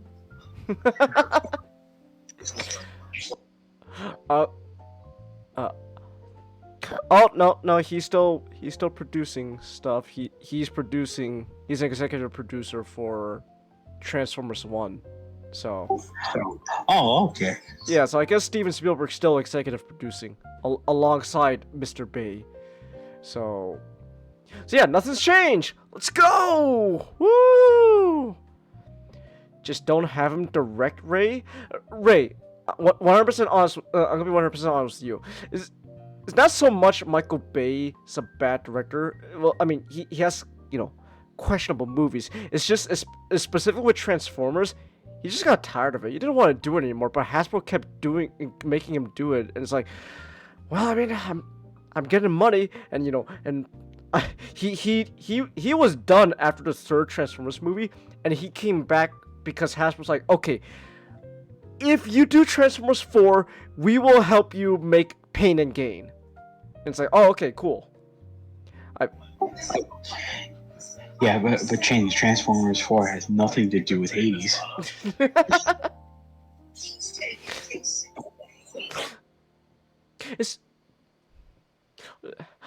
Yeah. Have you seen Pain and Gain? Not? I have. What's that like, actually? It can be a fun film, but it reminds me too much of Spring Breakers. Okay. Because it's based on a real life crime. Really? I know how the crime goes, but I think the story just by itself is more interesting than the movie. Okay. All right then. But yeah, Ray, it's like really when it comes to Transformers and Michael Bay, he just got tired of directing. So now other people are taking the reins. But at the same time, Lorenzo wants to make sure we still got the Bay on and stuff. So he's just an executive producer. So nothing's changed. Nothing has changed, gang. Rise up. So yeah. Anyways, I guess one last thing I want to ask you, Najano, is how did they say how long Hades 2 will be in early access? It's probably going to be like a year. A year? How long was Hades, the first one, like this? I don't remember. Okay, let me just... Hades... I'm going to pull up. Was it 2 years after it finally came on, yeah, let me just check development. Because with Hades 1, you can only get it on Xbox and PC. Until okay. Yeah, it's Hades 1 was on early access. Looks like it was 2019. Oh, okay. Or it was announced in the and then it was released in 2020. Okay. All right then. I just want to ask. It's okay, then I guess I should probably also ask you say recommend the early, as it is right now. Would you say would it be okay if, people waited for when the full game is out? Oh yeah. Okay. Yeah, but this isn't a situation like Ninja Theory and Senua, Hellblade 2 or okay. Tango Gameworks, where it's you really need to pay for the sales to keep them up afloat. This game is already popular right now, and it's only in early access, and a lot of people. I rarely buy early access games. This is the first one, just because I really wanted to play. Okay. So yeah, but you can just wait. All right. I'm waiting specifically just because everything, even though it does have a lot more content than the first game does, I'm not really comfortable with it really being half finished because there's still things that they still need to put in. Two gods still have placeholder images So Yes. Okay. Like Carrion the Boatman still has a placeholder image. Narcissus got a placeholder image. All right. And like yeah, like there's definitely gonna be room to grow, but that could be over the next year, and I trust that it will be done by next year. Sometime next year. All right. All right. Cool. Heck, it could be even just later this year as well, because they did say when they announced Hades 2 back in a couple years ago, like when it reached early access, they learned from the first time. So that could be a quicker development in early access. Okay. And it has been updating as well. Oh. Okay. Like frequently? Pretty frequent. Oh. Okay, cool. I mean, just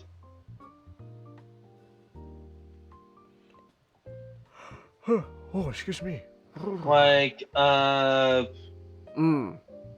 first patch came out 3 days after the game's release, which was back at May 13th. So last patch 16th. I'm expecting probably the next patch to be later this month. Okay. Alright. Alright, cool. Alright, well, I guess then, if anyone's interested in Hades 2, even as it is right now, you could do so $30 on Steam. So yeah. Yep, and with that, I'm just gonna go to bed so I can alright. just go to bed. Okay. Alright.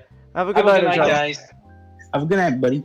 Have fun talking about Daredevil, whatever you watched not, and Digimon. Yeah. Yeah. Alright. Have a good night, Shadow. Alright. Well, I guess then, speaking of things that lie below. Well, not really. The Daredevil's not the actual devil. So Daredevil! Oh, I mean, the devil's below. Oh, fair enough. So next shit, let's talk about The Man Without Fear. Oh man, it's so fucking good. Holy shit. I hate shows nowadays. This is peak television. Peak television. Okay. Man. It's the best live action superhero TV show. And it's not even close. Okay. Bold claim. So it's just Daredevil is one of those characters where the lack of superpowers. Well, I mean, he has superpowers, but the lack of really flashy stuff, like super strength or flight or heat vision, stuff like that, really lends to the serialized television, because it's basically just like a neo-noir crime drama story, just with a superhero. And it's just done really good. Because one of the things I really appreciate about it, where should I start? Well, we got Daredevil himself. You know, we got the story, and it starts off. You know, Matt's coming in. He's in the black suit, which it's all right. You know, I like the red suit more, but you know, black suit's fine.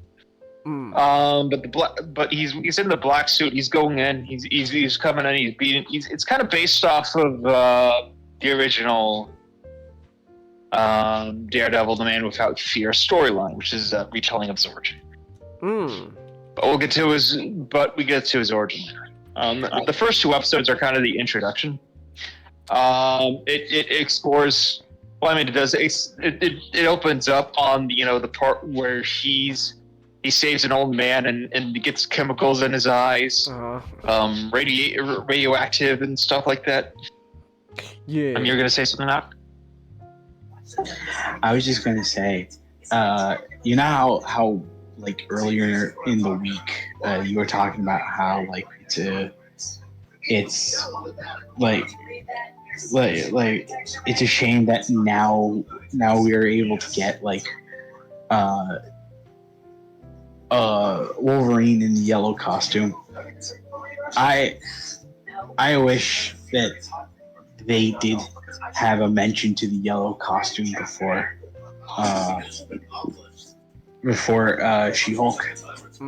That I would love to see him like in a variation of it in the original show. Okay. I'm not gonna lie, I would like that, but that would be really tough to do.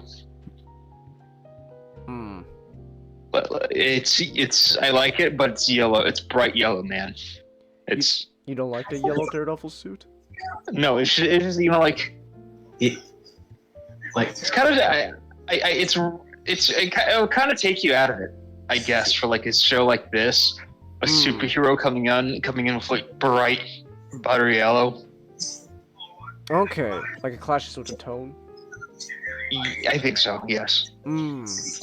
Yeah, no, I understand fully the decision to just go straight to the red suit, because it is technically the most iconic and it does fit the show. The tone better. I'm just a nerd. That's what I'm trying to say here. What if it was we got him in the yellow suit.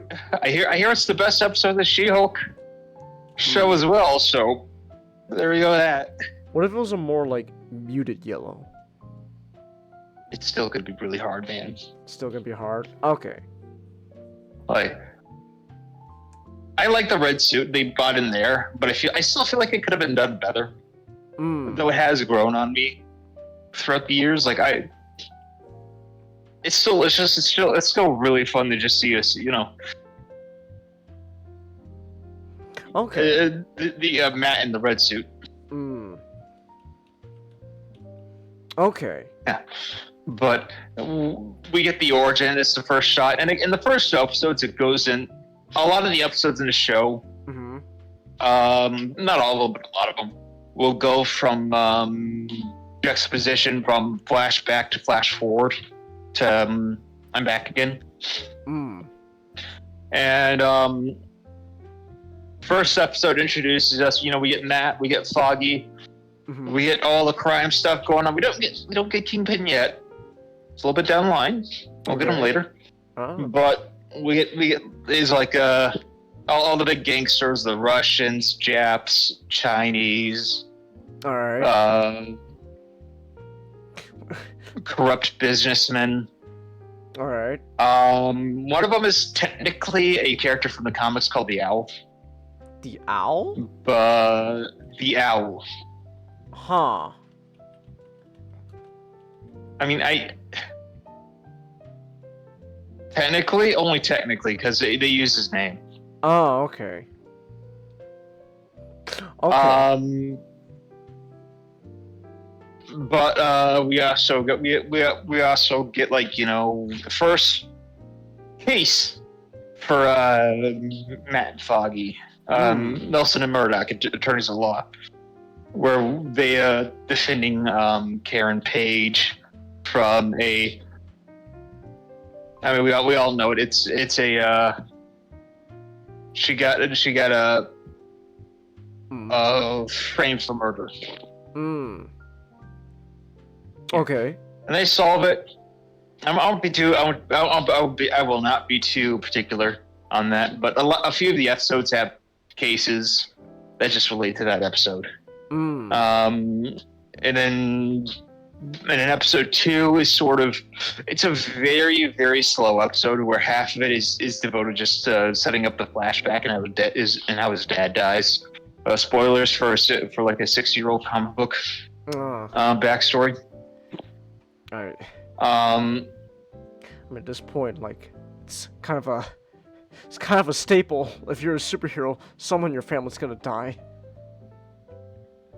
So. so his mom's a bitch. Oh, really? Oh.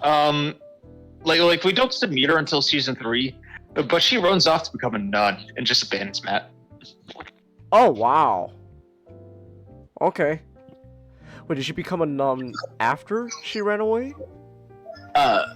Yes, because in Born Again, quite literally, she finds him dying in the trash,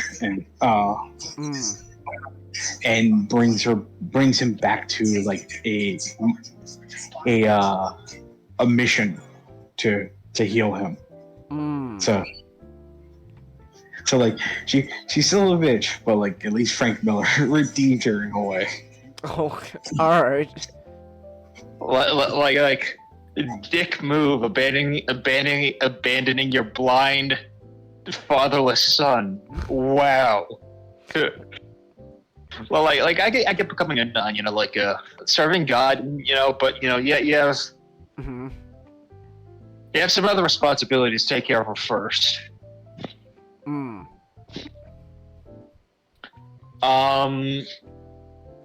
In the second episode, off screen before the episode started, he gets the shit kicked out of him. All right. As you'll find that quite common. Daredevil does get the shit kicked out of him a lot. All right. And he winds up stabbed in a dumpster, where he gets rescued by Claire Temple. Huh. Is that her last name, right? Temple. Yeah. All right. She was actually a character from the Luke Cage comics. That they brought in for here. Nurse. And they sort of talk, and then by the end, by like the last 5 minutes of the episode, we get like the iconic hallway fight scene. Which is it's a very, very slow episode, but it really makes up for it at the end.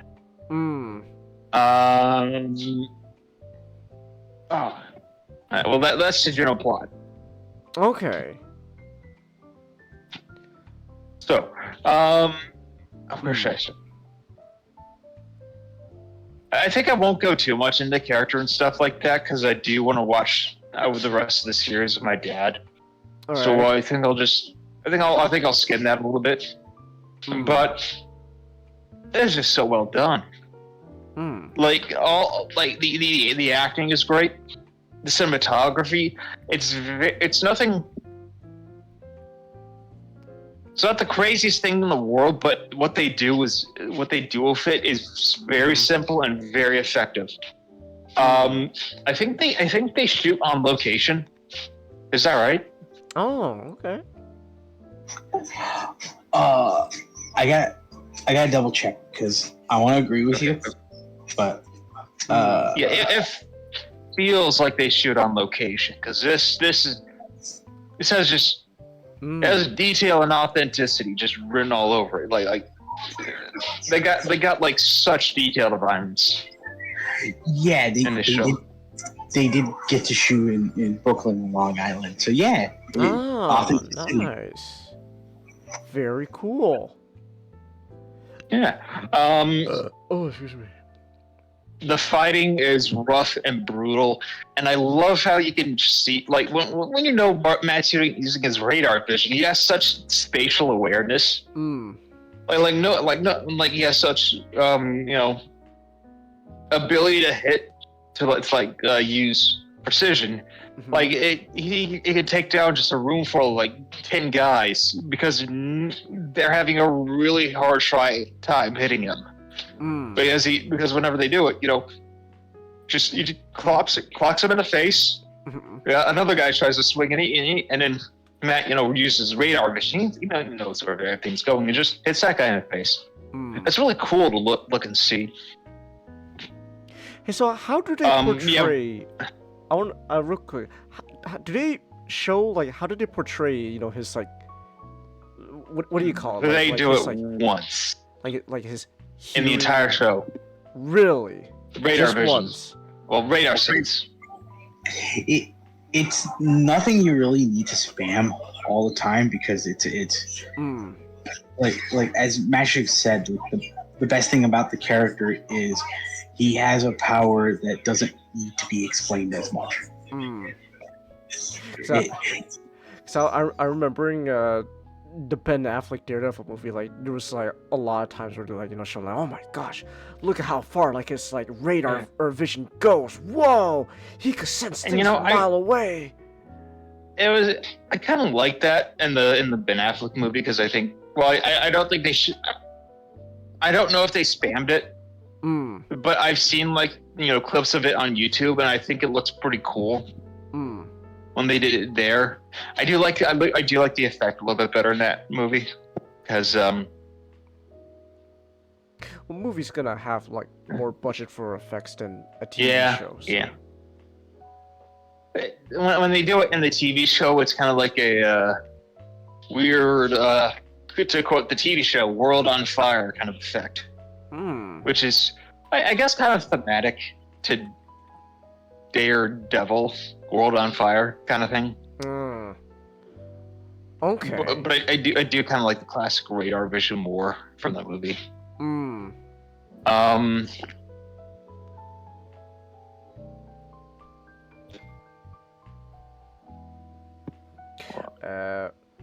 What about like is every actor like putting on an A performance and stuff? Everyone's yeah.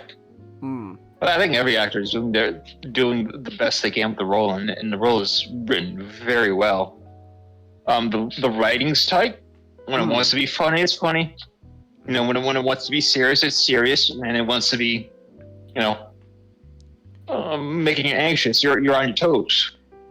One of my favorite scene is the part where Matt is trying to suss out, if Karen's lying or not, and they're just in their apartment lit up by, like outside of right on, they're on the couch, right outside a neon lit up dark room.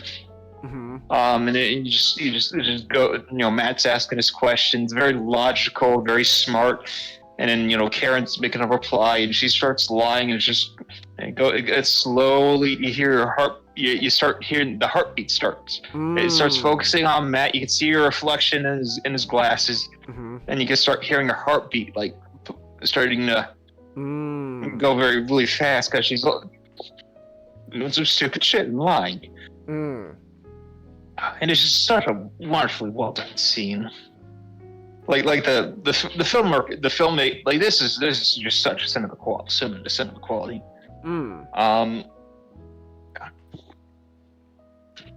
Hey, so just when Charlie Cox walk around pretending to be blind, like I guess how did he do that? So like does he taught himself? Really, he taught himself. Yeah, he got I'm sorry. Continue. No, I want Mashik to say this because I think he'll say it in a better way. The story about his audition. Oh, his audition. Okay. So I think this may be a little bit different from that I was thinking, but okay. Solo. It happened. Yeah. Charlie Cox actually auditioned for Han Solo. Really? But he could not get the part because he taught himself to be blind so well that he was doing the blind stuff that he had to process. So he was like, the directors are like, look at me when I'm talking to you. And then Charlie Cox is like, shit, I've done the blind thing too well. I'm too a great fit. I'm basically blind, man. Oh, okay. I love how you taught yourself just how to be blind so well that you can't stop staring off into space.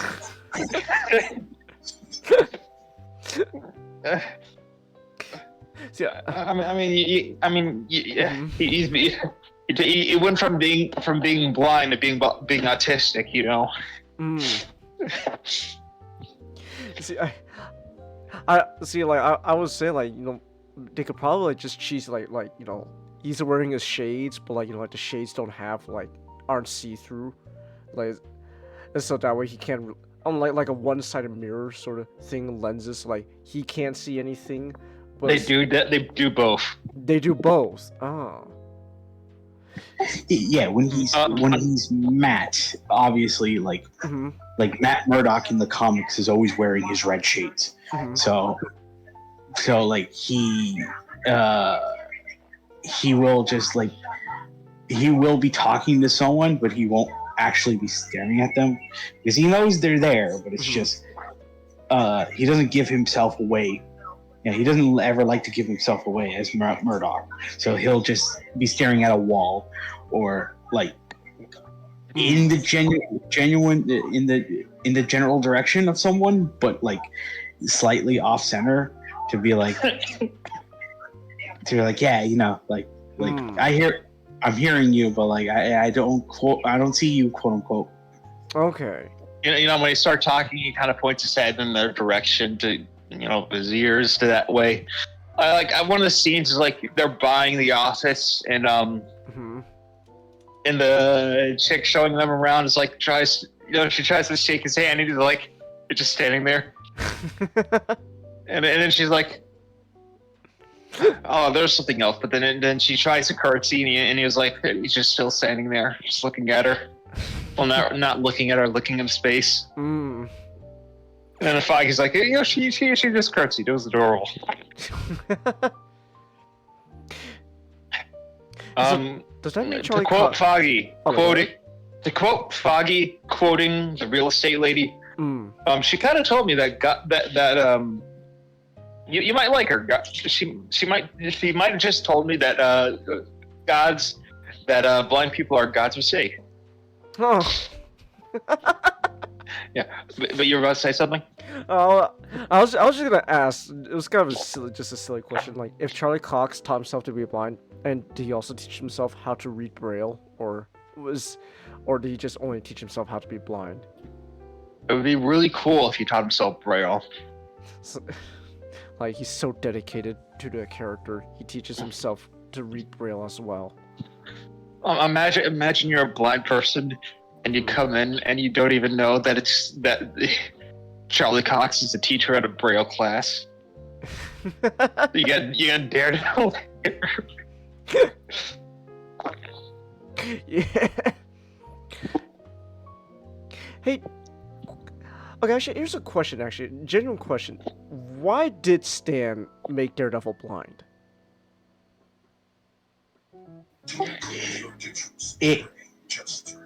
Like Stan, whether or not you like to see it as a cynical thing or not, Stan loved just showing heroes who were like progressively unique. So that's why like not the sole reason, but that's the reason the X-Men were created, because they were meant to be diverse for the time, and Daredevil was actually meant to be a superhero that disabled people can actually see themselves in. Like these are some of the Oracle, Daredevil, some good disabled heroes.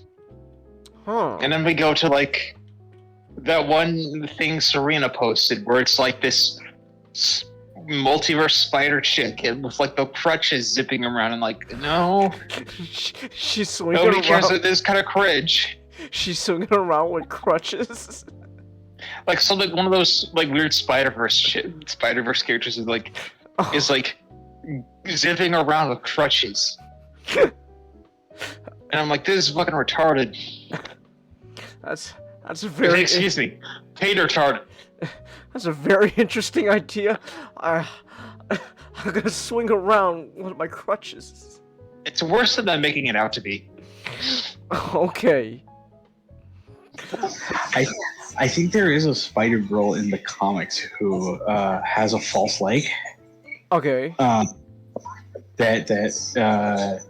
Like she's zipping around normally in the air, because that puts less, that means she wouldn't have to walk as much, because they obviously like explain to the viewer, I lost my leg. I think, I don't know if they say it's from an accident or not, but no, they just made special attention of I lost my leg. Okay. That'd be kind of neat if like a supervillain ripped it off or something. But the virgin superpowered spider chick with a false leg has to zip around to not put pressure on it. The Chad Emmy runs around and with false legs. Lemon scented false legs. Oh my goodness. No. All right. But Daredevil just has so much cool stuff. He's blind. So that also relates. Like Justice is blind. He's a lawyer. That kind of stuff. It has good synergy. Yeah. Okay. He's devil. He's devil in Hell's Kitchen. New York. God, great synergy right there. He's Catholic. He dresses up as a devil. It raises some good questions. That right there. Because he's Catholic. Because Foggy, he's always complaining. Oh, hey, why don't we just do like corporate cases so we can get a lot of money? But no, Matt always wants to take on cases where he defends criminals, because he's Catholic. He believes that he wants to bless them of their sin. Okay. I don't remember. I think. I don't know. I know Karen isn't supposed to be as religious as the other two, but is Foggy more like a meat? Is he religious? I don't know. I think a lot of Foggy's portrayals kind of just shows him earlier. I think he is a bit religious, but later they kind of go with the idea of, hey,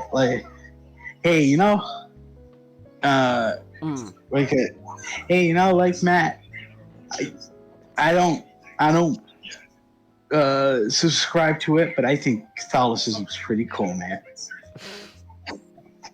But I kind of prefer if they make Karen irreligious, a bit more cynical, and then Matt's very optimistic, gets the shit beat out of him though. Has their downer moments. Okay. A lot. And Catholic, and then maybe make Froggy sort of like a more casually religious Protestant. I think it has some good stuff from that. Get a little dynamic from that.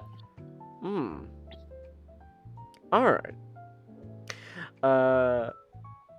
I guess I should also ask. This is I guess somewhat important. Is this show still on Netflix, or has it all been moved to Disney Plus? All been moved to Disney Plus. Moved to Disney Plus. Okay. Yeah, after Disney Plus, after Disney the contract expired, Disney got back all the licenses, and they removed every single production from Netflix, so you can only watch them in Disney Plus. It's like the X-Men are Fantastic Four. You're like, all right, we're not going to do much with Daredevil until we get that shit back. But it's only a few years down the line, so we don't have to wait 20 years and have to nickel and dime Fox and Sony out of Spider-Man and X-Men and Fantastic Four. Okay. So did you get that Disney Plus account, Master, to watch this show? I will not confirm nor deny if I got a Disney Plus account to watch this show. Alright. Alright. All I know is that I could potentially find it on pirate streaming sites. But I am the upstanding citizen. You're an upstanding citizen. Don't. He's a perfect model citizen. I just think that, you know, potentially piracy might be more ethical than using corporate streaming sites. Yeah. Okay. Continue. I was just gonna add to it. I was just gonna be like, I can confirm nor deny that Mr. Mastrick has used any streaming sites. At the very least, he has recorded his episodes of Daredevil with the permissions from the permissions of Disney and ABC.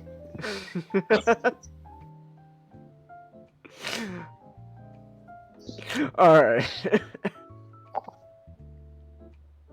Streaming fucking sucks right now. Holy yeah, streaming sites. Ooh. Let's try to bring back cable. No, it's worse than cable. That's just... I love to stay with streaming. It's worse than cable. What's that Gabe Newell quote? Oh yeah. It's piracy is a service problem. A service issue.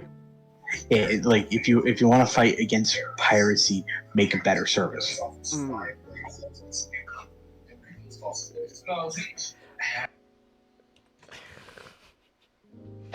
You know, it's capitalism. The people are gonna go to the place. It's you know. Yeah. Consumers can be expected to act like water. They're gonna go past. They're gonna go down the path of least resistance. Oh, I found the quote. The easiest way to stop piracy is not by putting anti-piracy technology to work. It's by giving those people a service that's better than what they're receiving from the pirates. Thank you, Gabe. Very cool. Yeah, like Gabe, and what a great man. It's gonna be a sad day when he passes away. Well, but he got skinny. Yeah, that's true. He's a lot more healthy now. So that day, he actually lost a lot of fucking weight. Have you seen pictures of him nowadays? No, I have not. I'm looking up right now. Look him up. He is. Ooh, man's gonna live another decade from that. Oh wow! Look at that. I know. Weight. A lot of weight. Nice. Good for him. I'm happy for him. Yeah. Next thing you know, next time we see Gabe Newell, he's gonna be he's gonna come in and he's gonna look like Dwayne Johnson, just ripped as shit. Doesn't Gabe own majority of Valve or something like that? Yeah, Valve is still a private company and he owns all of it. So, but let's hope Valve will forever be a monarchy, passing down from one king to another.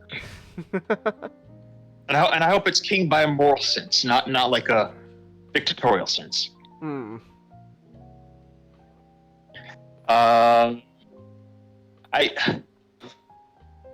I saw this clip and now I can't get it out of my head, but it's the one from Zoolander 2 where Mustafa breaks out of the prison and he comes in and he takes his, he takes the mask off right in front of the guards, but he also just rips off his clothes and so it's Will Ferrell, but he's super jacked with all those tattoos. And he just rips that off and then he has It was a regular Stafu outfit, which, like, I want to watch Zoolander too, but I kind of wish he was super jacked the whole way through. I think that'd be funnier. Okay. But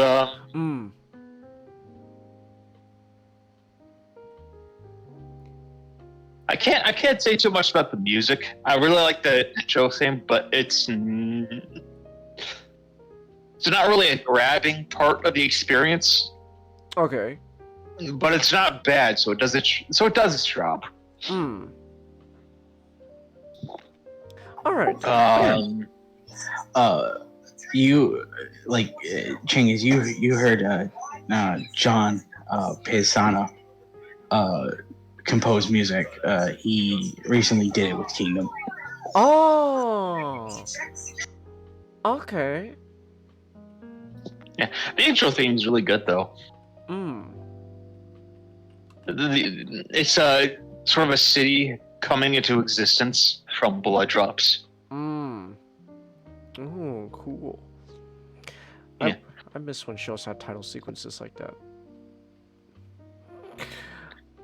Oh, that's... Like this was when this was coming out when all the shows were not having title sequences, but it came up with title sequences. So I was so excited. I know when they had it. I was like, "Yo, got one!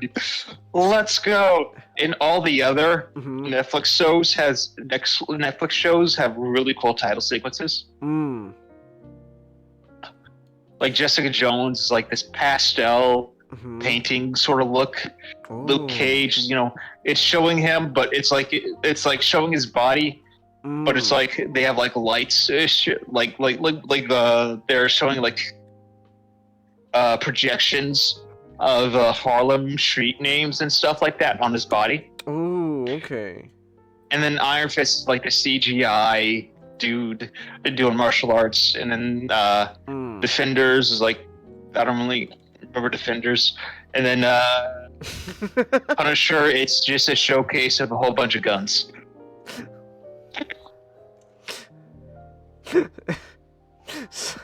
I just like how you just quickly glazed over Defenders. You don't remember that? It's like, yeah, all these cool shows. I think it's Defenders. They were showing shots of the city from Skyward, but then they haven't have it light up in like Defenders colors and like have it look like them. Okay. All right. Okay. Cool. All right. So I think Nah, do you have anything to say?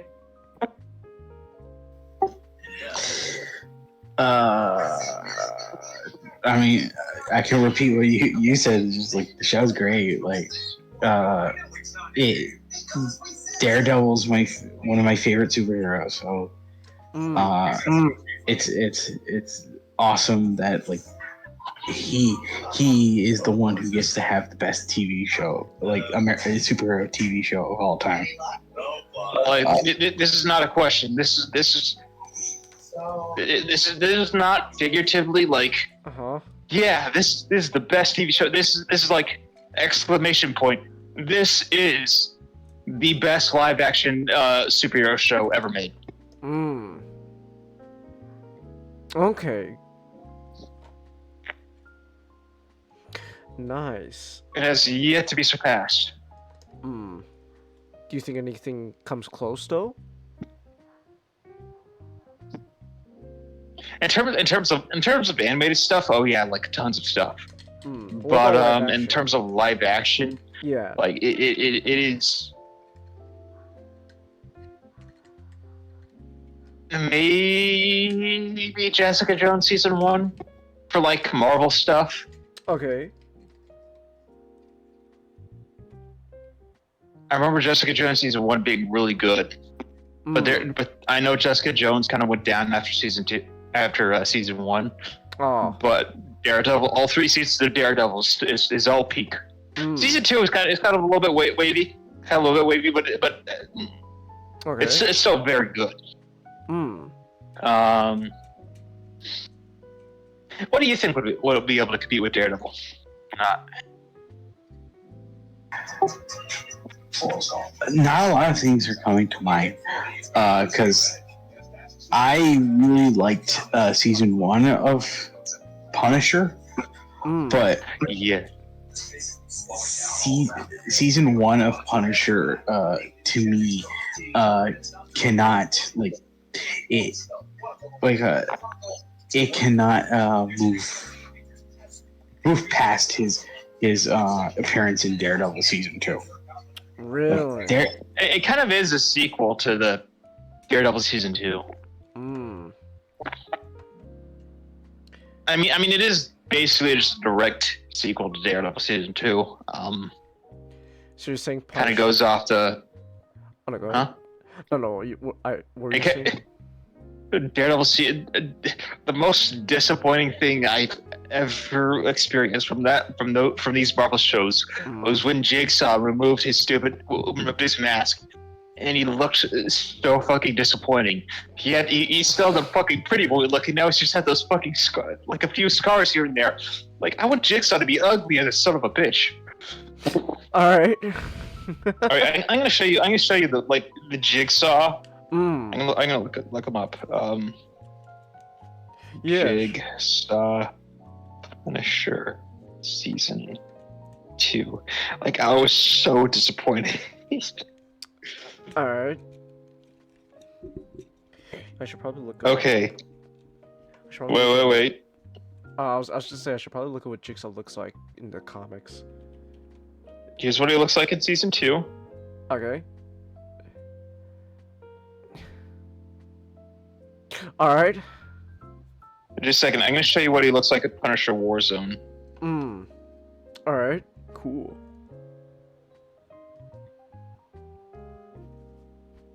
Whoa. What happened? Oh wait, I saw the.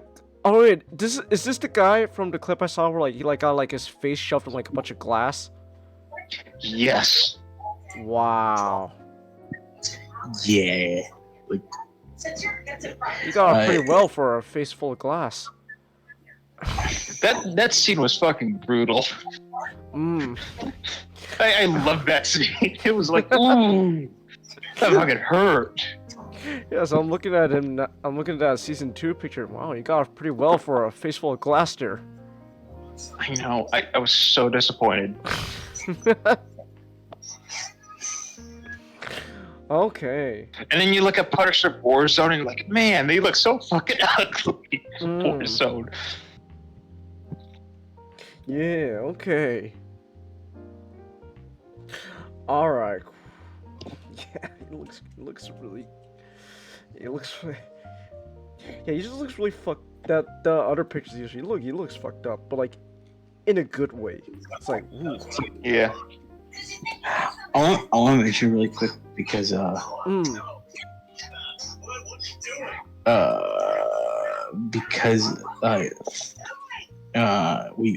brought up Punisher Warzone. I just want to mention. Okay. Man, it's sad that Ray Stevenson passed away. Oh yeah. Oh, what happened? We don't know. Really? He passed away 2 years ago, and we still don't know what the cause of death was. Oh. Oh no. We find out he was an actual Punisher going around killing criminals. Okay. Actually, he lost a gunfight. Something like that. Oh. Okay then. I was watching The Other Guys a few weeks ago, and I was like, ooh. Ray Stevenson. I love The Other Guys. That's a great movie. He was the villain. The Australian guy. Ah. And remember Chingis. He was also the antagonist in RRR. Oh yeah, that's right. RRR. The Indian movie.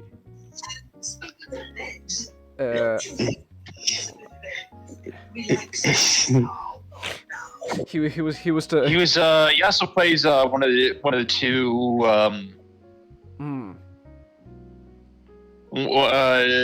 two sort of two major side characters in Rome, HBO's Rome. Okay. Yeah. But I'm praying to God that Daredevil Born Again is gonna at least season 2 quality. At least season 2 quality. But I'm You're cautious. I'm very cautious. I'm very apprehensive. If the stuff Marvel has done now, I'm not sure it's going to be good. But I heard they fired the original creative team working on it. Damn. And replaced it with a new team, and redid the whole thing. Okay. And I hear the actors, John Bernthal and Charlie Cox are very happy, are much more happy with the new guys. Oh, okay. I'm like, okay, that gives me a little bit of hope. But I'm still apprehensive. Because it was supposed to be a lot lighter. Oh. In tone, and I'm like, I like lighter Daredevil. Lighter Daredevil works, but we've already established that this is not one of the lighter Daredevil's stories, so you can't really change it. Okay. If you want to make an animated movie, that'd be fine, and be sort of the swashbuckler original Daredevil. Okay, cool, but not here. How do you make a story that involves his identity being sold for drugs and him almost getting killed a happier story? Whoa. They're only taking the name Born Again. They're not really. Season 3 was the Born Again storyline. So they're just using it in name only because they've already done the Born Again stuff. What is Born Again? The actual storyline. It is a storyline where Daredevil's identity is sold to Kingpin by a druggy Karen Page, and Kingpin goes in and just destroys Matt Murdock's life. Wow. He has a goon dressed up as Daredevil and start killing people. He blows up his law office. He tries to kill him in a taxi, and he survives. So, and then Matt Murdock survives. He gets his life back together, and he goes and beats the shit out of Kingpin. That was the story, Changus, where Matt's mother finds him dying in the trash, rescues him and brings him back to health, so that he can go protect Karen Page from potentially getting killed. And then just be stronger than ever.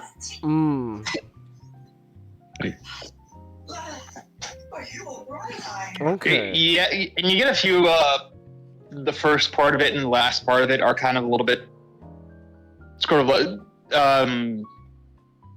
you get some other cool characters in it. You got you got Gladiator. You got Nuke. You actually get Captain America in it.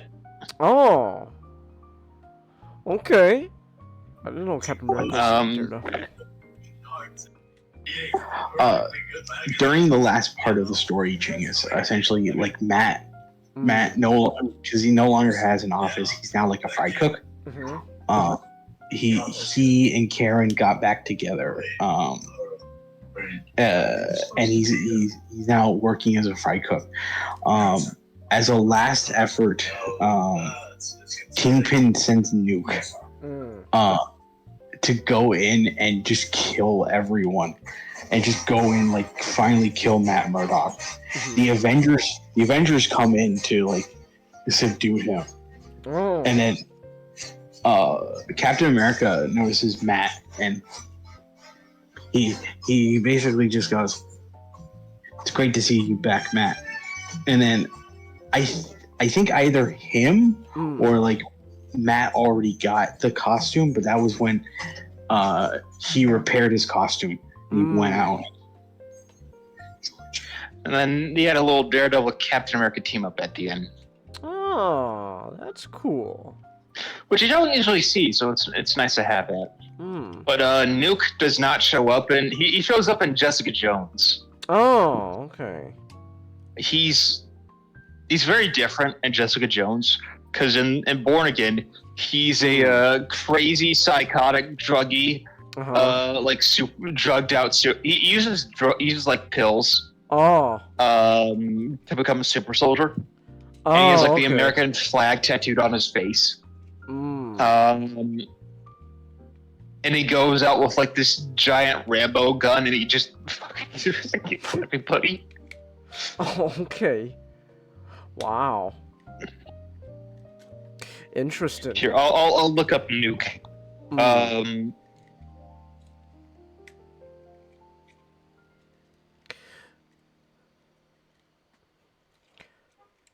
So how many like Daredevil like rogues show up in like other show, like the other hero shows and stuff?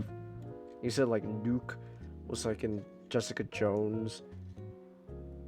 Like it's not just rogues, like characters in general. Like it's like how much crossover is there? There's in between the TV shows, there's a little bit here and there. You'll have a character show up sometimes, and that kind of stuff. Okay. All right. Like the best episode of Luke Cage was the one where they had in season 2, and they brought in Iron Fist. And that was the best episode of the series. Really? Which disappoints me because they missed out on making a Heroes for Hire show, because they had like that show was if they used. I really hope they bring back those two actors and then actually give them a Heroes for Hire show, because they actually have really good chemistry when they're written well. Okay. All right then. Yeah, here's some stuff in Nuke in Shimmy Backroom. His pills are colored reds, white, and blues. Oh, okay. I'm gonna Nuke. Jessica Jones. Oh, he shows up in season 2. Oh, okay. I wonder if they actually tattooed the flag on his face. Ah.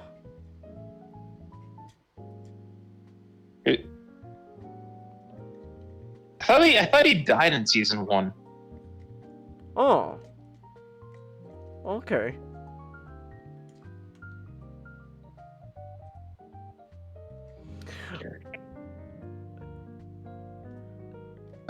Oh, excuse me. Oh, I am gassy. I had pasta for dinner. I'm a little gassy. So, ooh, excuse me. All right. I was gonna ask something. I know it was related to Daredevil still. What was I gonna ask?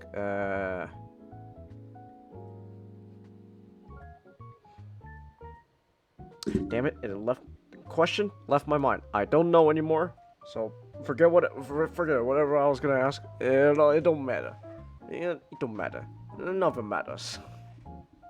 Daredevil is one of my favorite Marvel characters, up there with the X-Men and Spider-Man. They're like, that was my dad's big 3, and that's my big 3, and that's whenever they have a Daredevil storyline, it's always just so fun. So the character is just themes of the character, and Matt Murdock's character himself, just very inspiring. And gets the shit kicked out of him so many times and just walks back up. But the Daredevil seasons is each of them are based on a different arc, different few arcs in the comics. Okay. Season 1 is based on the Man Without Fear, the origin retelling by Frank Miller.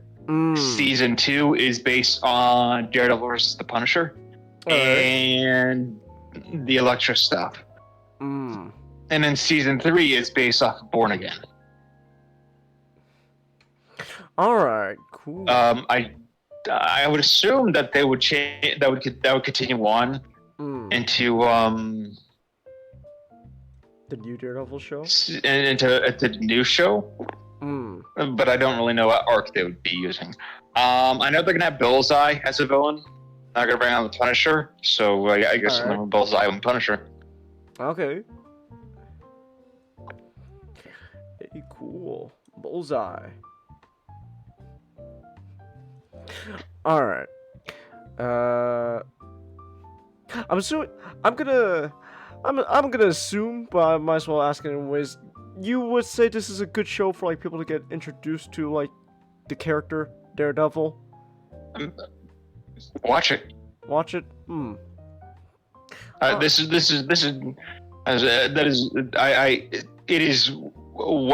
is probably the best. All right. Like this is the Batman the Animated Series for Daredevil. Like the spectacular Spider-Man, like the definitive Daredevil. You know, Charlie Cox would actually make a good.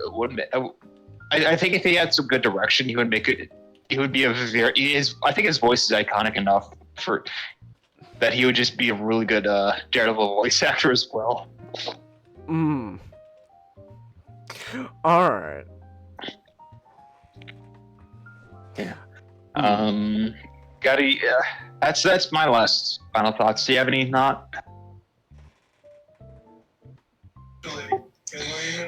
Watch Daredevil the show, and also read Daredevil the comic. Like Frank Miller, Ed Brubaker, and not too seedy. As much as I don't like him, Brian Michael Bendis, like he did a pretty good Daredevil story. Yeah. Oh, okay. Oh, excuse me.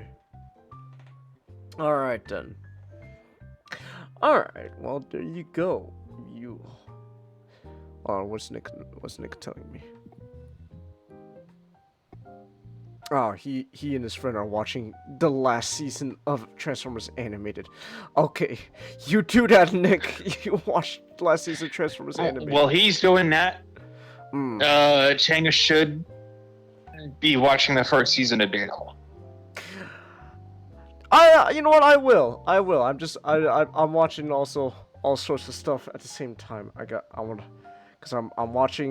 now watching Standalone Complex. Also, I'll rewatch Seed still. I'll just put into like a later priority. I'm like episode 7 now of rewatching Seed, but I wanna watch Standalone Complex, and then I'll also watch a Daredevil. How much of a Standalone Complex are you gonna do? Are you gonna go through the sequel shows, or? I mean, I might as well watch just the first season. I might as well watch all of it.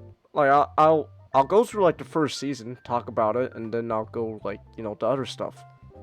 But I'm down to watch the whole thing. I'm down for it. I like. Hey, not. Have you ever seen Rise? Oh, Rise? Is that?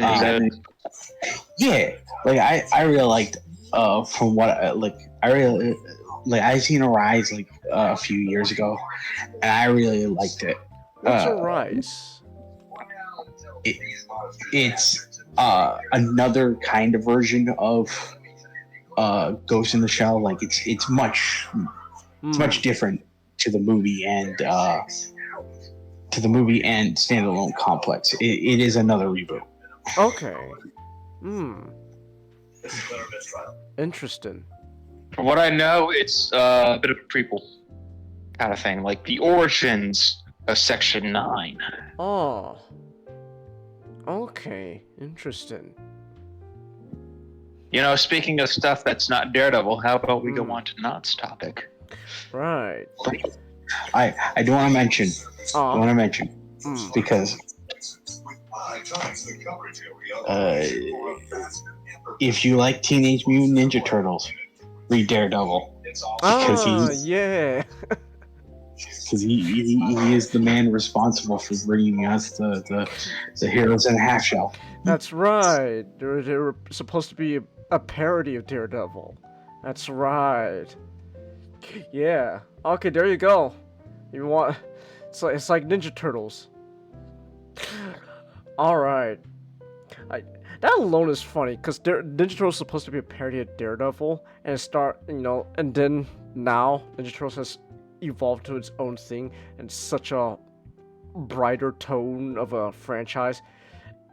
Like Daredevil. I'm not saying Daredevil's 100% serious. I don't think it is. I'm assuming it's not this. Like there's probably a lot of flexibility. It's like it's a character since when was he created? 64. 64. So he's a character from the 60s. So he's got a lot of flexibility going on with his stories. But it's just fun to think that like a parody of Daredevil, and now they've grown into like their own beast. So, but yeah. I have that exact comic. Not. My dad has a whole bunch of old '80s comics, and he has the entirety of Born Again. Oh, nice. Like, I have only ever seen No More Mr. Nice Guy in the wild once. Like I imagine if I look it up on eBay, it's gonna go into like the triple digits. Let's go, scalpers! Yeah! Here, I can actually just pull this out right now. Oh, you have it all? Yeah, I have it all. Oh, cool. Here, let's go, scalpers! Jacking up the price. Nice beard. Nice. That's interesting. The goatee. Oh, you're even wearing a Daredevil shirt. Okay. Oh, wow. Got a whole bin full of them. Neat. Oh. The Doc Ock issue. Gladiator 1. Oh, that's cool. Oh, wow. You see the one with Captain America and Nuke? Yeah. Yeah. Okay. And here it is. Yeah. Hey! No more Mr. Nice Guy. Actually, one of the ones in really good condition. Nice. And is this the one where you like change the? Oh yeah, this is the one where you change the. It's the one where you fights the Punisher. Yeah, he teams up with the Punisher to stop a guy from selling drugs to kids. And then this is the one where he shoots the Punisher. Oh. Okay. Wow. Yo, Punisher getting shot. No, Punisher! What happened? Ah, okay. That's cool. I just some of these aren't in too great condition. Daredevil vs. the Vulture.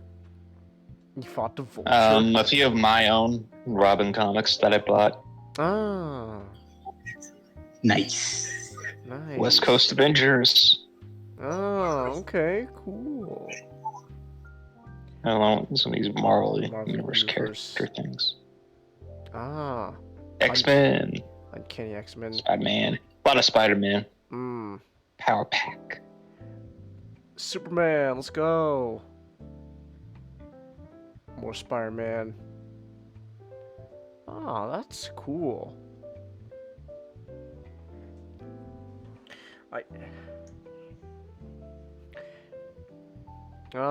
This image, this cover goes hard. Dang, Santa. Santa, watch out! You're gonna hit the second tower! Wow. Wait till I hit the third.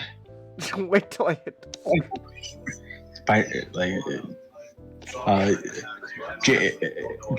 Mr. Jones. No, Mr. Jameson. Spider-Man is on the second tower. Mr. Jameson, Spider-Man just hit the second tower. Jonas like, I suddenly feel the urge to convert to Islam. Oh my gosh. Oh no.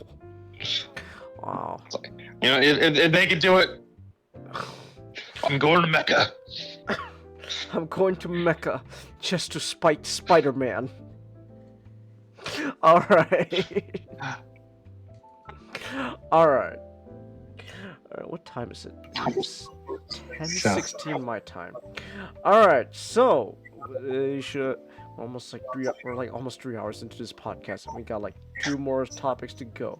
So why are the TVs glowing? I'm glad you asked me this.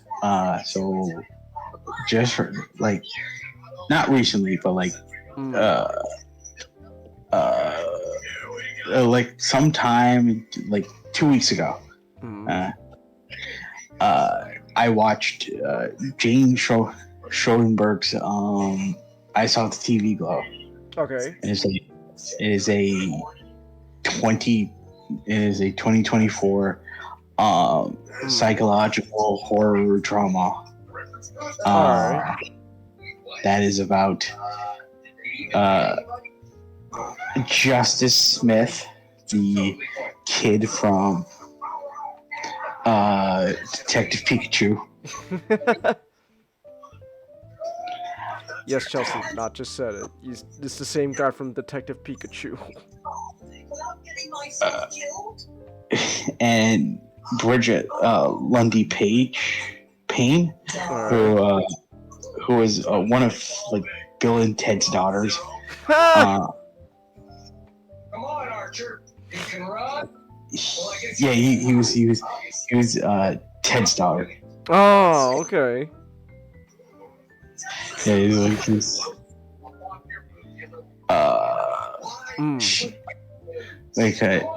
they respectively play Owen and Maddie. Owen is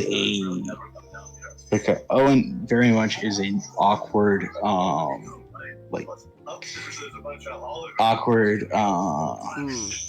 shut-in seventh grader.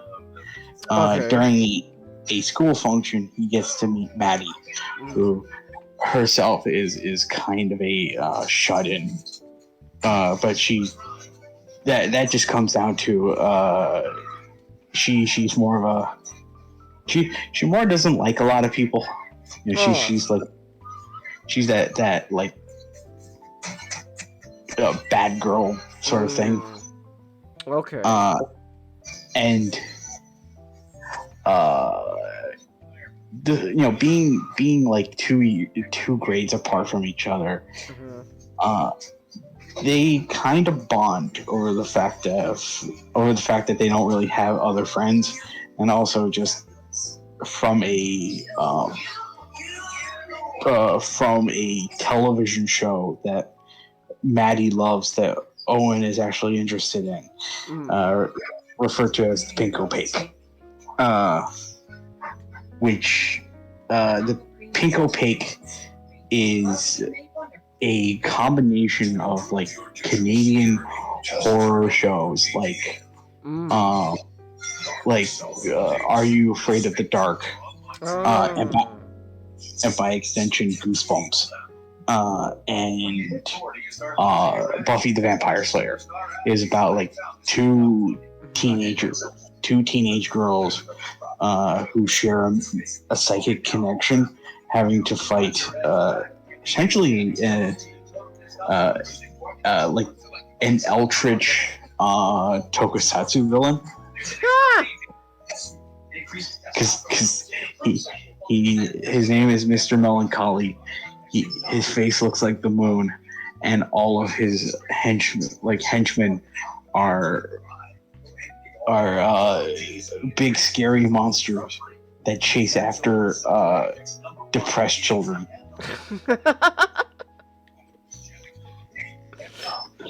Why specifically depressed children?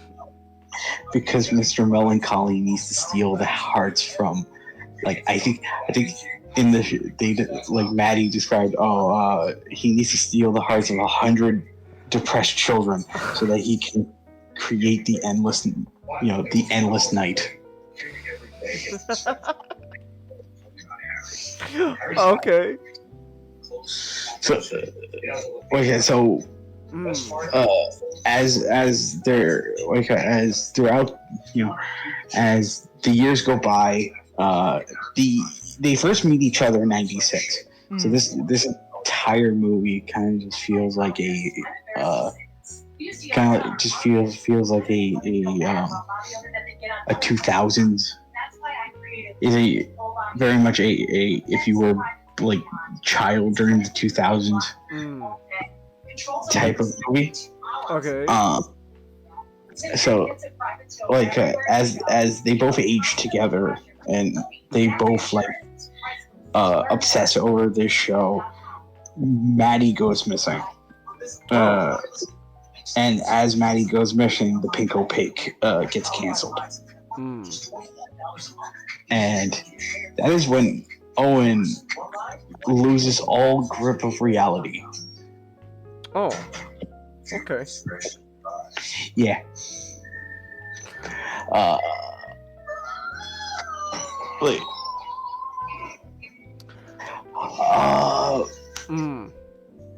I don't know what to start off first.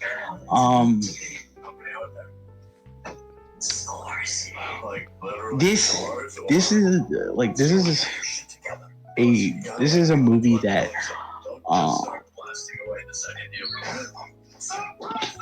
is as much drama as it is horror. It's not a very typical horror movie because it doesn't really have a ton of scares. But it kind of in a way, I could describe it almost like Ghost in the Shell, where not so much of the idea, sort of the what it means to be human idea, but just overall the idea of the idea of reality around me is kind of warping, and I don't want to give too much away, but okay. I do want to say this, the movie kind of touches upon the idea of the life you're living now, feels fake. It feels like you're living a fantasy. Okay. Very much so. It could be seen as you could see it as a trans allegory because the director herself is trans. Okay. But it's not in your face about it. So very much the movie is still very much just these two kids are going insane because they're in the 90s and mental health is not yet a thing that is not yet a thing that's being enforced.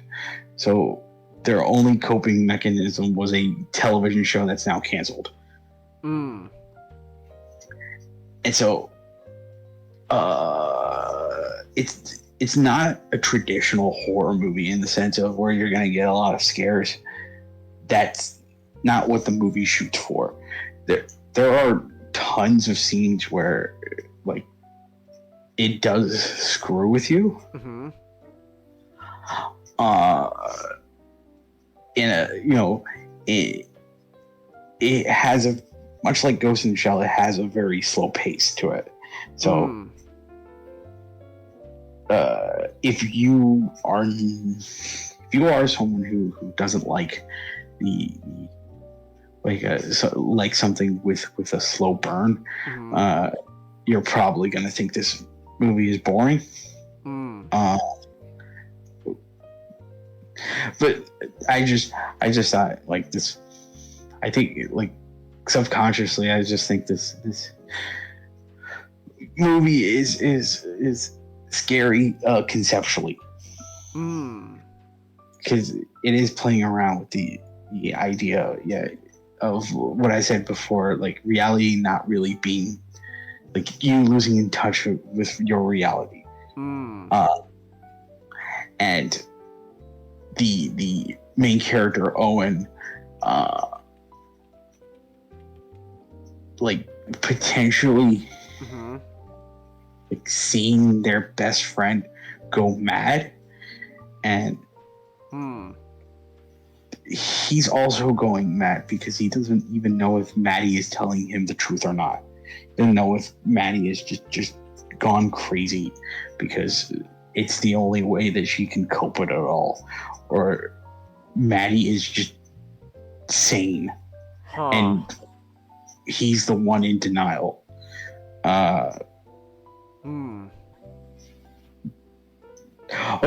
Like I feel bad for this kid.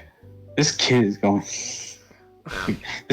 This kid goes through like Shinji Ikari level. Oh.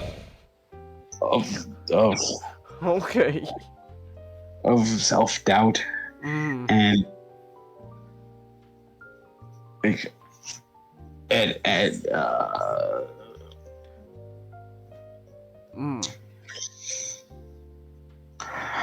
with like self-doubt and well, just self-doubt. Like I can leave it there. Okay. And, like, he loses his mother at a very young age. Like right when he turns like right when he's becoming a teenager, he loses his mother. He's not very close to his father, and that's just because his father chastises him all the time for watching TV, despite the fact that he's always glued to his television. So,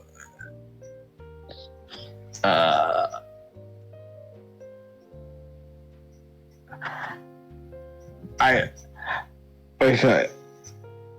love this is a film where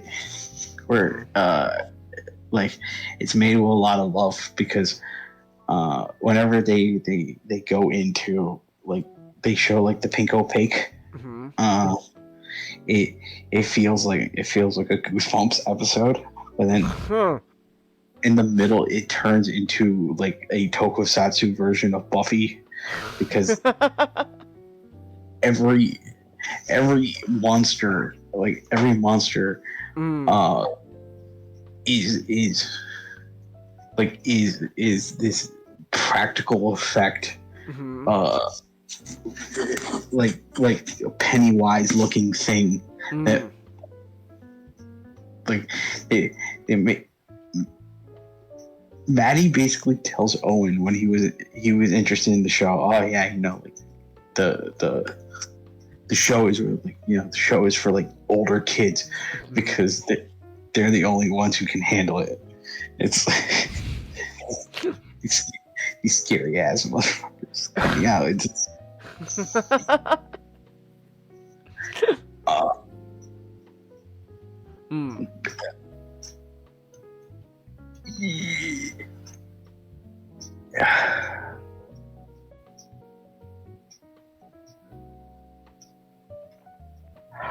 Another thing I want to mention is the music, the soundtrack.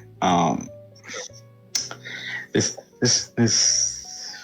movie's got a really good soundtrack because a lot of it is based off of like indie bands from the area. So like it gives off that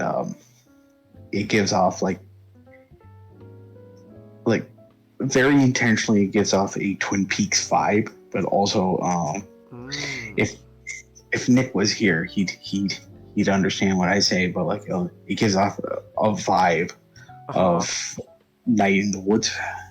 Of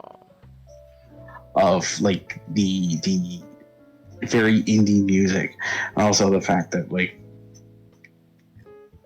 Night in the Woods, and if you want to look at it, it actually has a point where both the movie and that game have like points where it just delves into eldritch gods. So like I don't know if the director took inspiration from Night in the Woods, but that's the vibe it gave me. Like the performances in this movie. Justice Smith, like he plays like he's in this entire movie where it looks like he's about to shit his pants. Okay. And I say that with a real positive because he feels like a scared little kid. And I remember him, like the last movie I remember him seeing him in was Detective Pikachu, because I didn't get to see the D&D movie because he's also in it. So I'm like, it's funny watching this movie after seeing him in that because he feels a lot more of a grown-up in that movie than he does in this. Okay. He's shrinking, like he's kind of just shrinking himself, and he feels like he's regressing in age. The more and more he gets older, the more and more he loses himself. Because towards the end of the film, he like they put makeup on him to give this impression that he's like kind of in his 30 or 40. Okay. And like that ending, I think will be like a bit divisive to some people because it's an ending that just ends.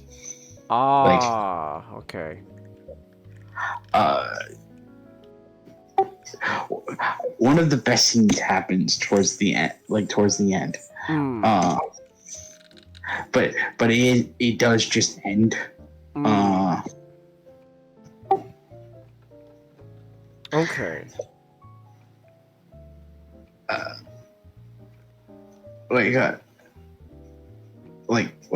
Like all the performances in this film are really great. I mentioned the effects. I mentioned the music. I don't know what else to say other than just like watch the movie if you haven't gotten the chance. I think it's the first horror. No, technically, no, I'm wrong. I'm wrong. I told a fib. I was about to tell a fib. I was about to say this is the first horror movie I've seen in the year, but like technically I seen Late Night with the Devil and The First Omen and Immaculate, but I tend to not want to remember Immaculate. Okay. So like this is a really great horror movie that also delves in a bit of drama. So Okay. if you do appreciate that aspect, like that aspect is really strong. Like it's a very nostalgic movie for me because it reminds me so much of It Follows, where It Follows also tries to be a very like nostalgic 70s 80s esque movie, but at the same time it's also vague at what point, you know, at what time period it takes place in. Okay. But like with this movie specifically, it takes place very much in the like all throughout the 2000s. So like that, like this movie and in a violent nature. Well, no. This movie set in New Jersey, so. All right. So like this movie and in a violent nature, although violent nature is shot in Ontario, so I got to deduct points from that movie. I'm sorry, I didn't make the rules. No. Listen, man. Anything in Canada is just sounds good. Like it is stained by being from the north. It's been stained.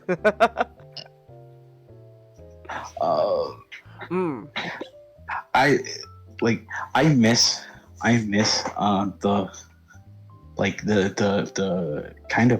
kind of eeriness of like the Northwest. Like I guess that's just. Oh, I have to go. I gotta get to sleep. I got church in the morning. But the thing that I to take this back just 1 second. The Daredevil. Okay. One of the reasons why I was a bit more comforted with thinking that Born Again might be good is because John Bernthal did come back. I don't think he was coming back originally, but he's coming back now after the creators of Born Again were released. Okay. So I'm like, okay, maybe that might tell us something a little bit. Okay. All right then. Cool. Very cool. Okay. Well, you guys have a good night. All right. Have a good night, Matchstick. Have a good night, Matchstick.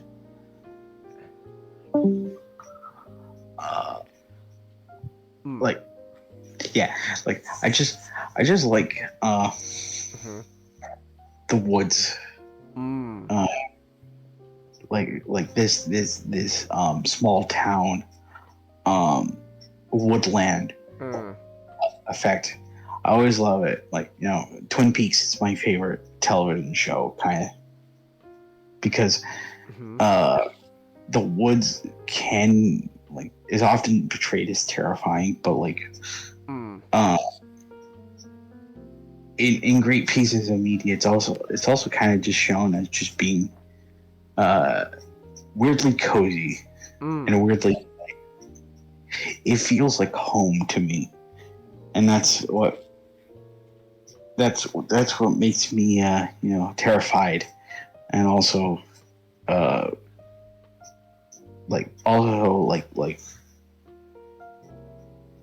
invested.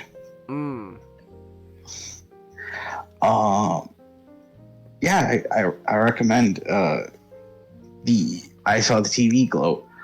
I also mentioned it while I brought it up. Like, I also recommend In a Violent Nature. Oh, you couldn't sleep?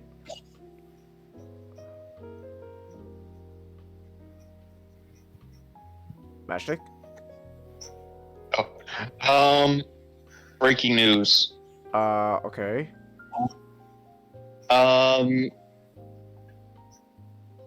In a there is a listing on for apparently a few leaks have gone through for Resident Evil games. Okay. Resident Evil 9 apparently been I just found out about that. What about Resident Evil 9?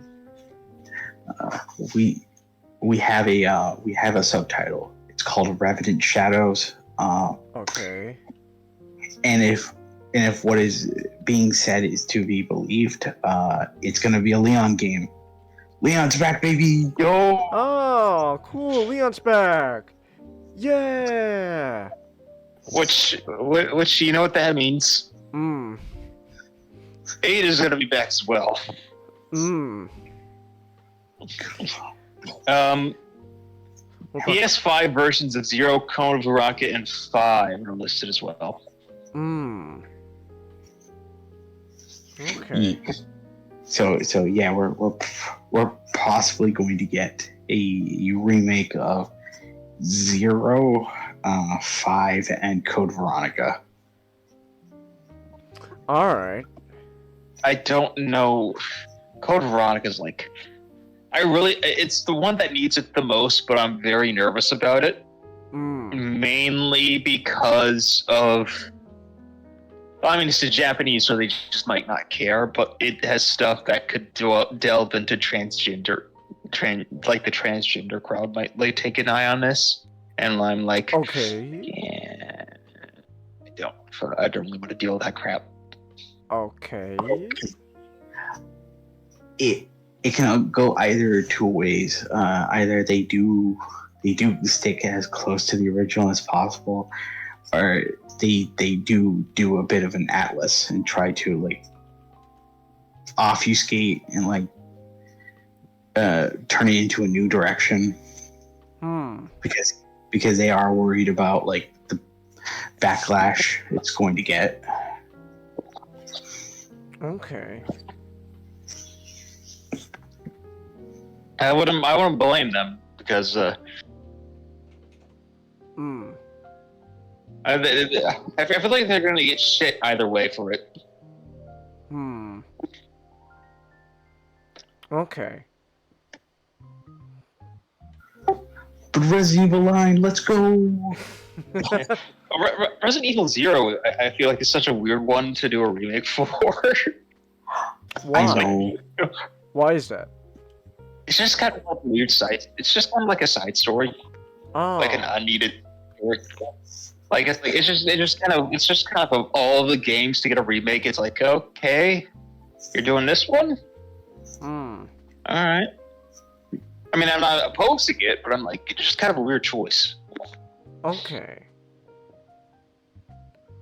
All right then. But I guess they really feel the need for basketball pictures or something. All right. Cool. All right. Well, You gonna go to bed for real now? Yeah. No. I really gotta go to bed. All right. Good night. All right. Have a good night. Oh, good night. Oh, and he's gone. All right. You don't know who the Lisa Al-Gaib is, Chelsea? Oh my goodness, you're not a believer! You don't believe in the Mahdi! No! Uso will point the way. Uso will point the way. Alright. But yeah, like I recommend I saw the TV Glow and also by extension, because I mentioned it, in a violent nature. But you saw it? I did see it. Is it good? It's very good. Oh, nice. It is kind of like with I saw the TV Glow. It is that movie that I imagine is going to be very divisive, because really it is. Well, yeah, because Chungus is a movie where it has a lot of long shots of staring at the back of someone's head. Yeah, but it sounds like such a fun idea, though. A slasher movie, but you're following the slasher around. It is a very fun idea. The kills are very fun. They're very gnarly, but like Jason gnarly. Yeah. Oh, okay. This is very much is like a Friday 13th, like inspired by. Like best like practical effects I've seen. Okay. Cool. But I want to talk about in a violent nature when you get the chance to see it. Yeah, I want to see it. I definitely want to watch it. So. All right. So, off to our next topic. Off to the last topic of the night. Oh my goodness, it's Digimon. Whoa! I can't believe it. Digimon's back, guys. Yes, we are so back. But yeah, we talked about hopes and expectations for Digimon Liberator a while ago. And so far, it's been a lot more impressive than I was expecting. Really? Okay. Yeah, so there's the webcomic and the web novel, which follows two different casts of characters. And the comic started before the novel, but the comic is every second week. After after a little thing where they made a mistake, like, oh, sorry, it's after 3 weeks, it'll go to every 2 weeks. Okay. But we're in the every second week thing now. But before the novel started, they would do these little columns, which would explore the world of Lacuna, which is the setting for Digimon Liberator. And Digimon Liberator is basically it's a story about a fully immersive VR game, which is kind of a trading card MMO. And in Japan, they have the special trading card games specifically for arcades. And that's all of Digimon stuff. Digimon's on a lot of that stuff. Okay.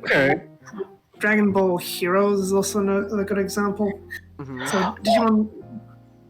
I also want to mention Mesu King, like, you know, the mini game in Yakuza Chingus with the girls. Yeah.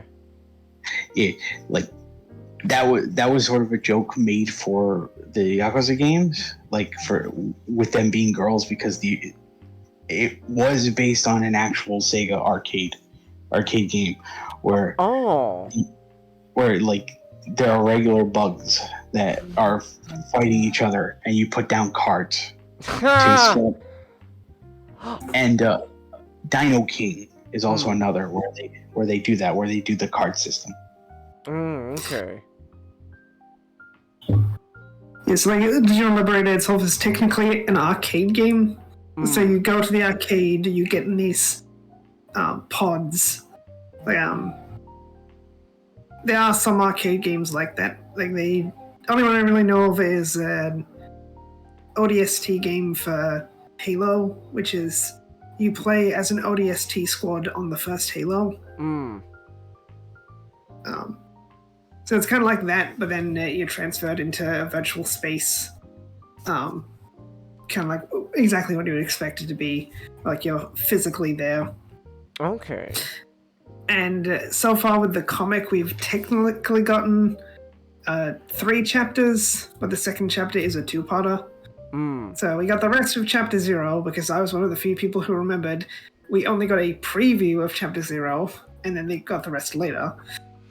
Okay. Which, Chapter 0 mostly just shows off Shoto and Arisa, and a little bit of them talking, then they go into the game. Then the first chapter, in Chapter 0, the preview already showed off the match between Owen and Zenith. The first chapter then has Arisa absolutely destroy Shoto in a match because he is terrible at card games because he gives up very easily. Then he has a encounter with Frozen Knight, who is an NPC that's gone rogue. So it's not supposed to be there where it is. Alright. Because they're in the beginning area of Emerald Coast, and which is one of 7 islands in Lacuna. Okay. And there's also the EGG. So then the second chapter is the 2 parts of the second chapter are Shumon shows up running from Frozen Knight. We see one of the other cast members with who's the girl with the Cinerizamon, and you can tell the way she just appears like she's going to be important for the story probably. And then Shoto gets trapped in a match with Frozen Knight, and all his cards go blank. All right. Because the NPC is glitching, and then Terramon shows up and becomes his new partner Digimon, and gives them all a new deck of cards, which he then uses to fight Frozen Knight. And the battles themselves are kind of short. They're sort of abridged. Like we see bits and pieces, but we don't see every single action a character makes, which I think it is a positive, because you look at something like the Yu-Gi-Oh anime, you can tell that game was made by someone who absolutely had no idea how to make a proper card game. And then you fast forward to Monday Yu-Gi-Oh and you wonder how this game's still alive. Like a major thing which sets Yu-Gi-Oh apart from other card games is its lack of a resource system. But the Digimon card game, of course, has a resource system in memory. And its resource system is also tied to the turns. So in something like Hearthstone or Magic the Gathering, you get mana, and then when you exhaust your mana, you basically do everything you can do. In the Digimon card game, you can spend as much memory as the game sort of allows it.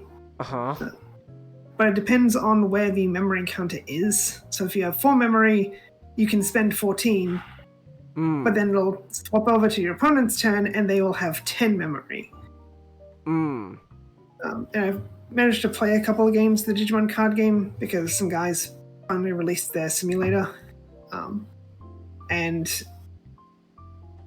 yeah, the games do start off kind of slow, but then pick up pretty quickly. Yeah, I do think the storytelling would definitely slow down if they had to explain every single rule. But there's sort of things you can... It sort of implies things, but not in the sense of they could have done this instead of this. It's they specifically did this, and you can sort of work that out for yourself. Like all the cards that they've played with so far are cards that actually exist in the game.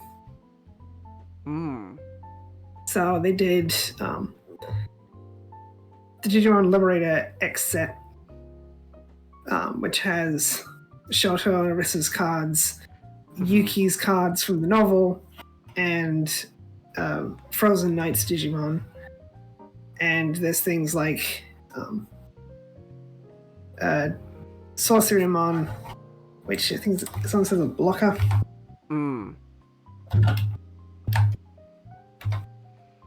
So they point out certain abilities when it's really important for the story, but then other things.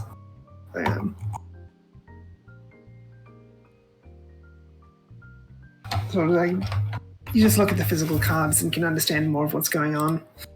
Alright. Yeah, Sorcerymon's a blocker, so there's part where one of Shoto's Digimon can suspend and unsuspend a Digimon. So he would have suspended and unsuspended Sorcerymon at this point. he evolved Muchomon into another Digimon, then that Digimon destroyed another Digimon, which then would have led to a security attack. So like, they sort of skip over those little details as not to bog down the story, and like they save the more important things to actually showcase them in the comic part. And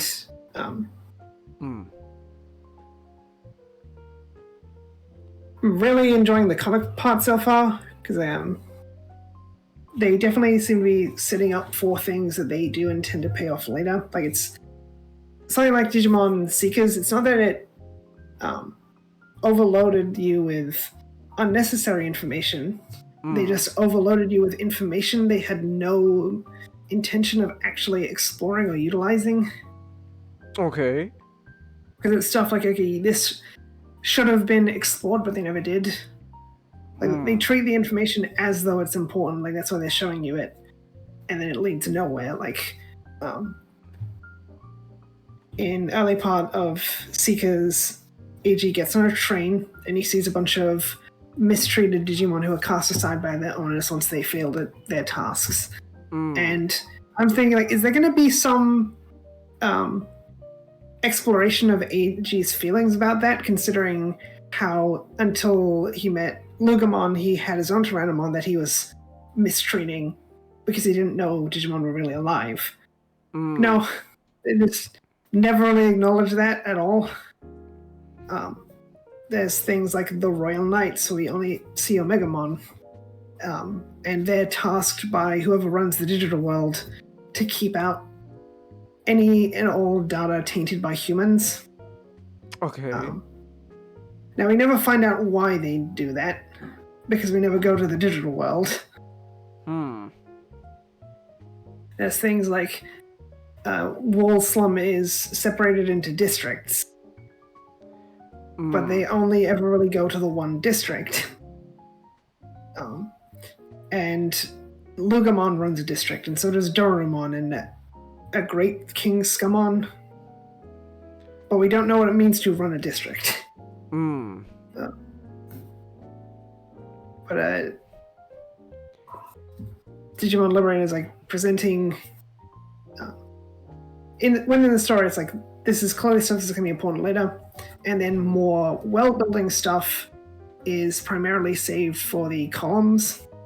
And so they've released like 2 columns, one about Emerald Coast, so I imagine they'll do the other 6 locations as the comic progresses, because Emerald Coast is the starting area, so I imagine they'll probably go counterclockwise around the islands, because the islands next to Emerald Coast seem to be the White Island and the Black Island, because the colors in the card game are red, blue, yellow, green, black, purple, white. With white being the special color, and red being the offensive color, blue being targeting inherited Digivolution cards, and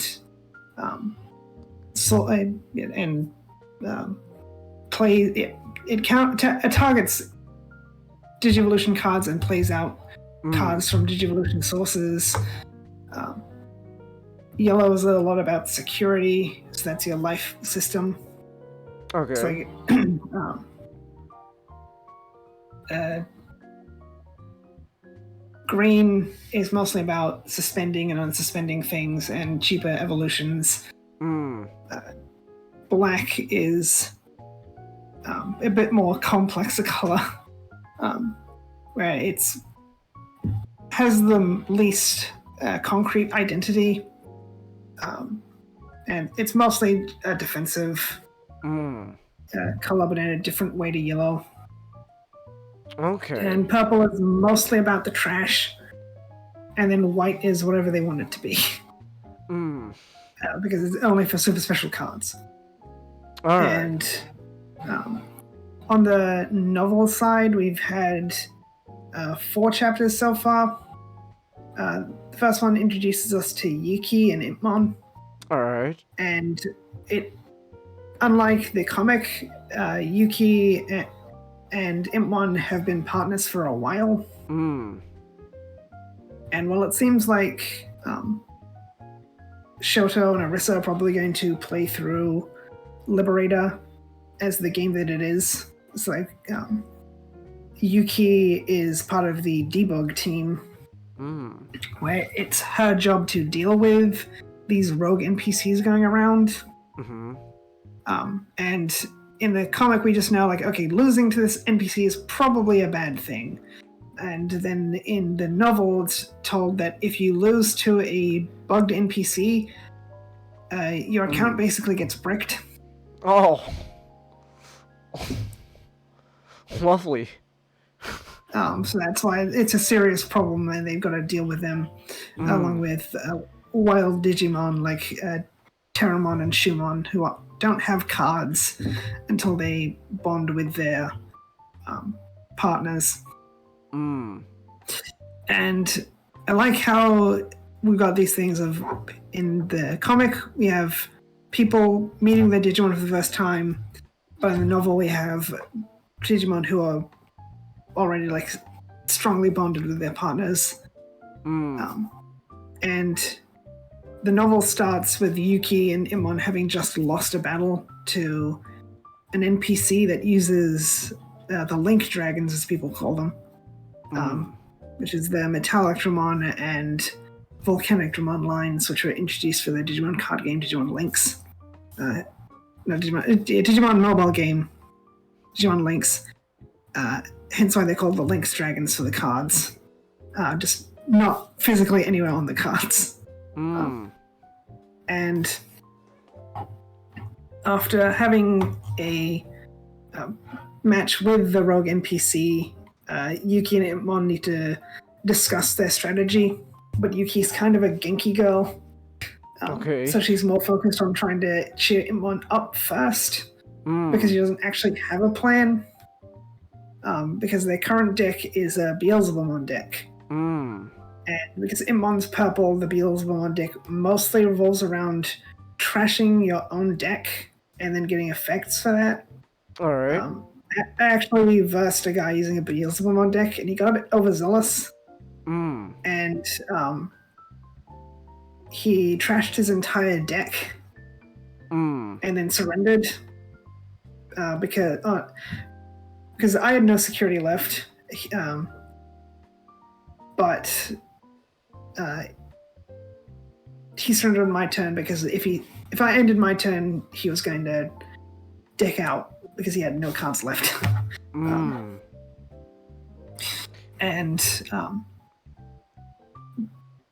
Then Yuki gets a new ability for a Tamer card, because something people were asking is like, how a Tamer card's going to work in this story. Do you play yourself? And the answer is yes. As part of the game, you're given a Tamer card of yourself with customizable abilities.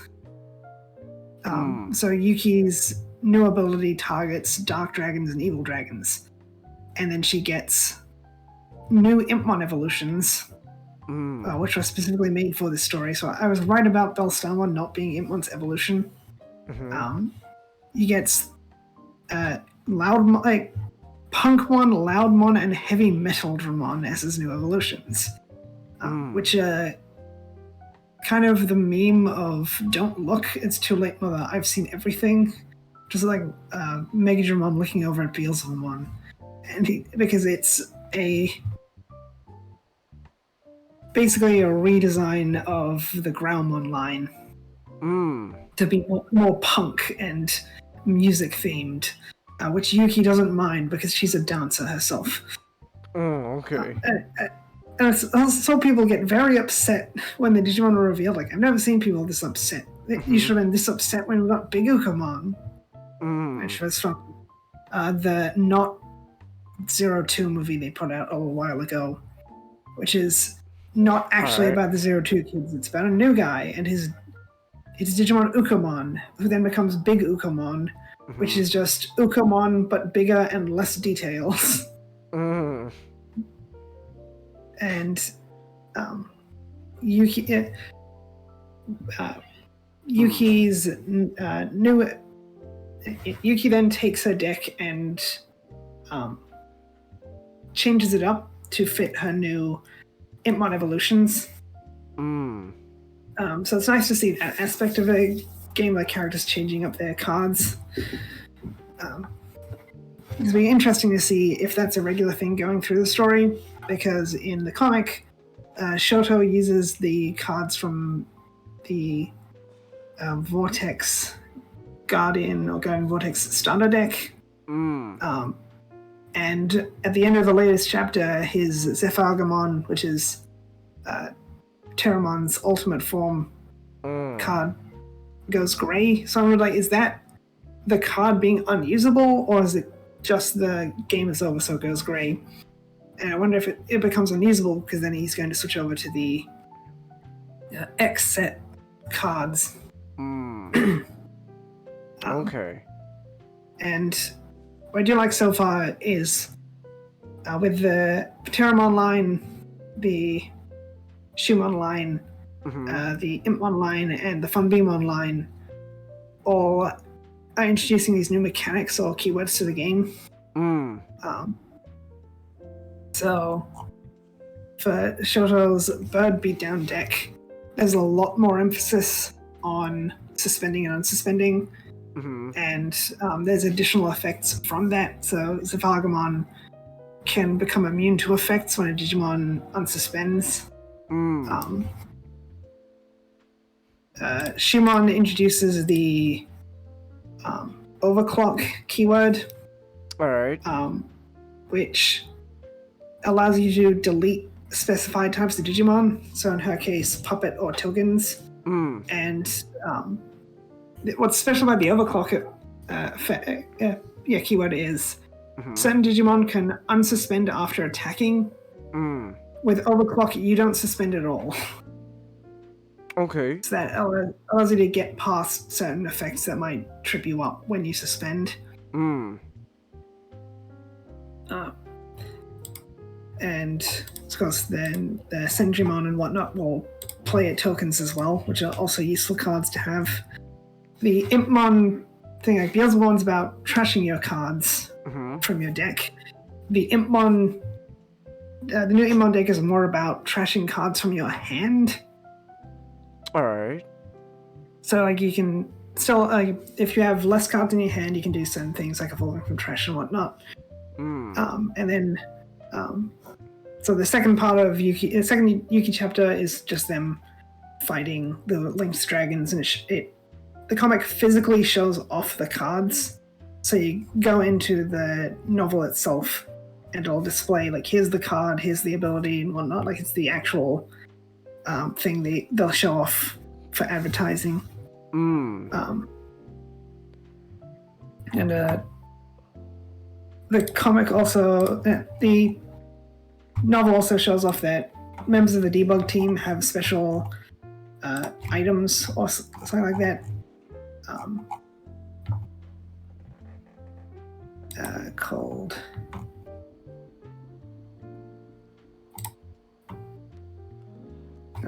find the name of it. Novel emblems. And novel emblems protect the debug team from getting their data corrupted more often than not. So there's still that risk that something bad could happen, but they can still lose without it being a game over, like it would for Shoto and Arisa, who are just normal players. And then after, they skip over most of the battle, but they do show off the effects of the Link Dragons.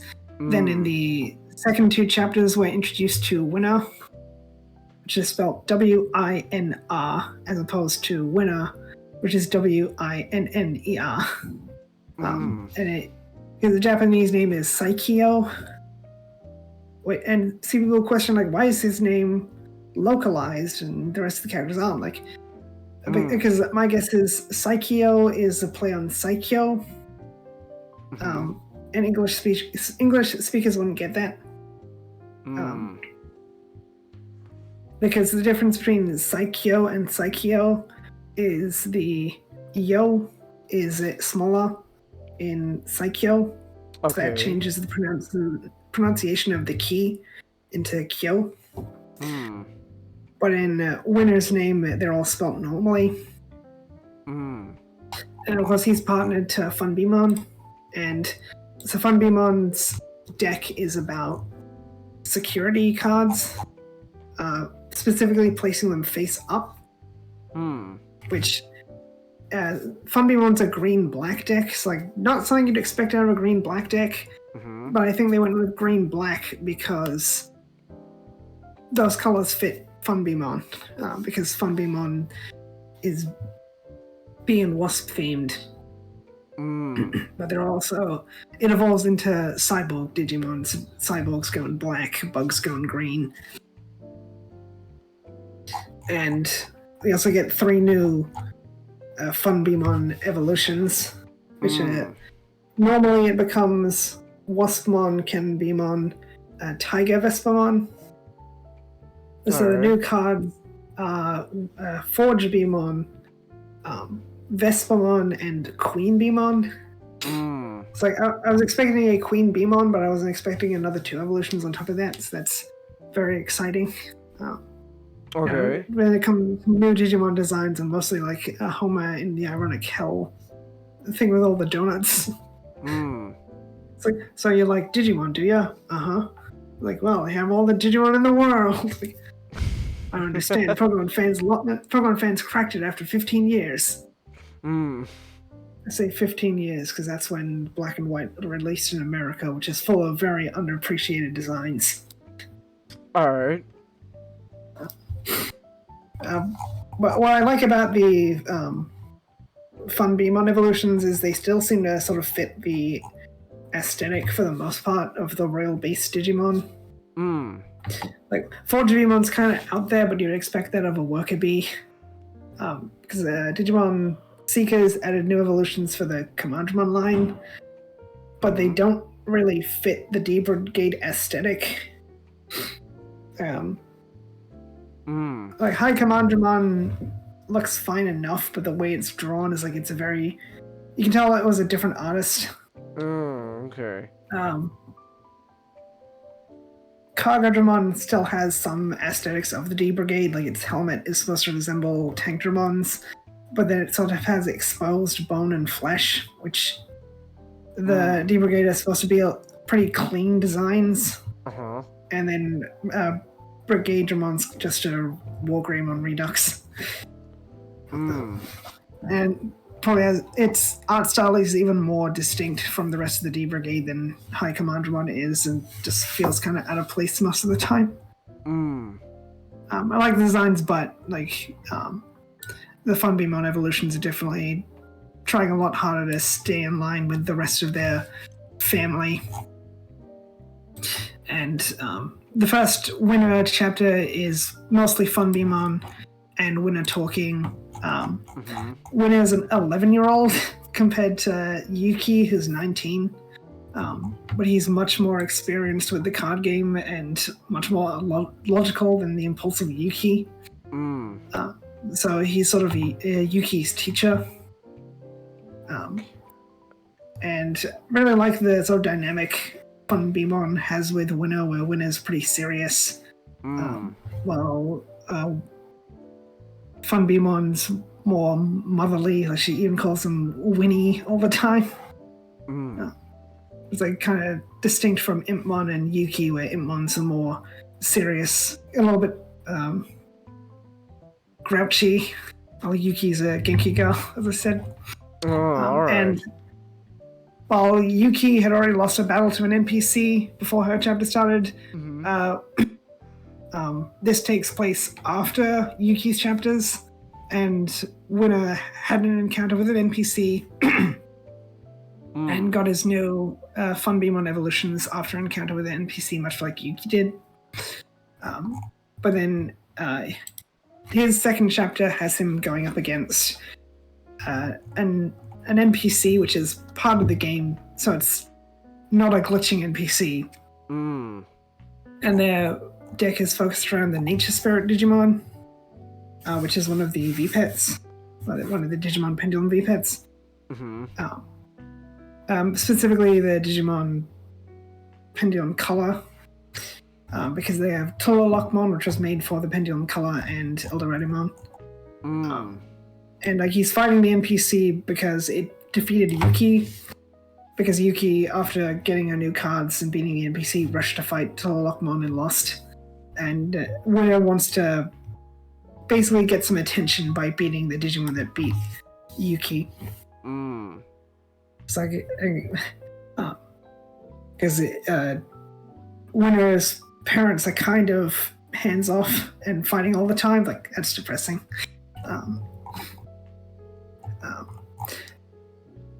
And they, of course, show off the various cards and whatnot in both chapters of the... both battle chapters of the... Before we get some nice pieces of artwork showing off most of the forms of the Digimon. We also get a reference to another character who is yet to properly be introduced. Okay. Altea. And Altea is partnered to an Espimon. So people are hoping finally Espimon might get those last 2 evolutions it needs for his line that he didn't get in Ghost Game. I see. Because sort of expecting the comics cell to give their Digimon new evolutions, especially since they're going for these new strategies like of overclock and face-up security and trashing the hand to like small hand sizes. So I expect them to, try and give every character different strategies, which like seems possible because a lot of this stuff that they're introducing through Liberators is very fresh and new. And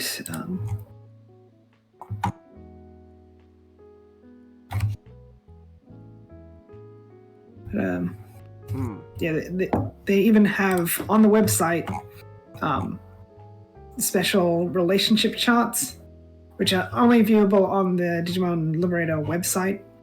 But you can read Liberator on Global Comics and Webtoon, because people thought they uploaded it to those sites because the first day the comic came out, the site was really slow because so many people were trying to read it. But no, they had always intended to put it up on the 3 different sites. And the main site's handling traffic much better now. And what they do show for the character relationship charts is probably going to update as the stories go along. Because we just have Shoto, Arisa, Owen, and Zenith all named on the comic side. The partners are still named, except for Owen's was kept secret. Because it's still yet to be properly revealed. And then on the novel side, we just have Zenith, Yuki, and Winner. And on the then there's a line between Yuki and Winner saying Yuki to Winner, very knowledgeable and respect, and Winner to Yuki, can't leave her alone, no choice but to stick with her, because she'll get herself into trouble otherwise. And Shoto to Arisa is a childhood friend like a little sister, and Arisa to Shoto is reliable like a big brother, gaming buddy. And Arisa connects to Zenith saying it wants to meet him in person, and then Zenith connects back and forth between Owen to a serious rival. And kind of strange that there's not a line between Shoto and Owen, because it's established in Chapter 0. Owen is Shoto's favorite player. But the character descriptions already give away the fact they're going to meet, and Owen will not get along with Shoto because Owen is very shy. So he's standoffish to try and protect himself, I guess. But it reminds me, in the comic, we do see sort of a flashback of Shoto where it seems that Terramon reminds him of someone who I'm going to guess may or may not be his deceased brother or something. Because it's definitely not Owen, unless Owen pulled a Tropic Thunder somewhere along his life. Because Owen is black, and Shoto's not. So like that's no way that guy's gonna be Owen. But it's like Shoto wants to, I guess, rise up to be on the level of that person he's remembering.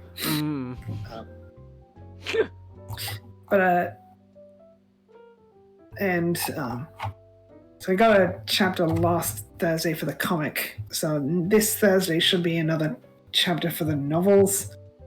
And then Thursday after that, we'll be getting a chapter about the Ghostmon girl. So when I was looking at the poster for the comic, the Ghostmon girl is right behind Shoto along with Arissa. So like, okay, she's got to be important then. And then for X7, they revealed Whirlwind, Vortex Resonance. And that has Shoto, Arissa, and the Ghostmon girl on it. So I think she's going to be the tritagonist, or tertiary protagonist. Kind of leaves the Sangomon girls being not that special. So it'll be interesting to see what she has, because I don't expect her cards to be in the current set coming out, which is Booster Set 18 Elemental Successor, which is themed around the Digimon Frontier season. So we're getting the last of the Digimon Frontier cards we didn't get before, like Duskmon, Velgamon, Luchamon Satan mode. And also getting Zenith and Owen's cards. We don't know when they'll be showing up, but because of that, we will know Owen's partner evolutions and partner name in the next few weeks, because the card game set comes out at the end of the month, but they like to have everything revealed before then, which includes like box toppers and parallel arts. So it should be like, I'd say at most, or at least, figure which one. By the last week of the month, we should know everything about them. And people are also hopeful Zenith will get new evolutions for his Bemon, which I'm not holding my breath. Alright. Because, I think I've told you this before, Bemon cards typically have a rule where you can have as many as your deck can fit. So there really isn't a need for him to have two lines in his deck. So like Shoto has Terramon line along with Muchamon, Kiwimon, Parrotmon, and Crossmon. And Arissa has Shumon line along with Junkmon, Tobocatmon, X-Tyrannomon, and Shinmon Zaimon. And Winner, of course, has all the Funbeamon evolutions, which makes up two lines, aside from a rookie, a child level.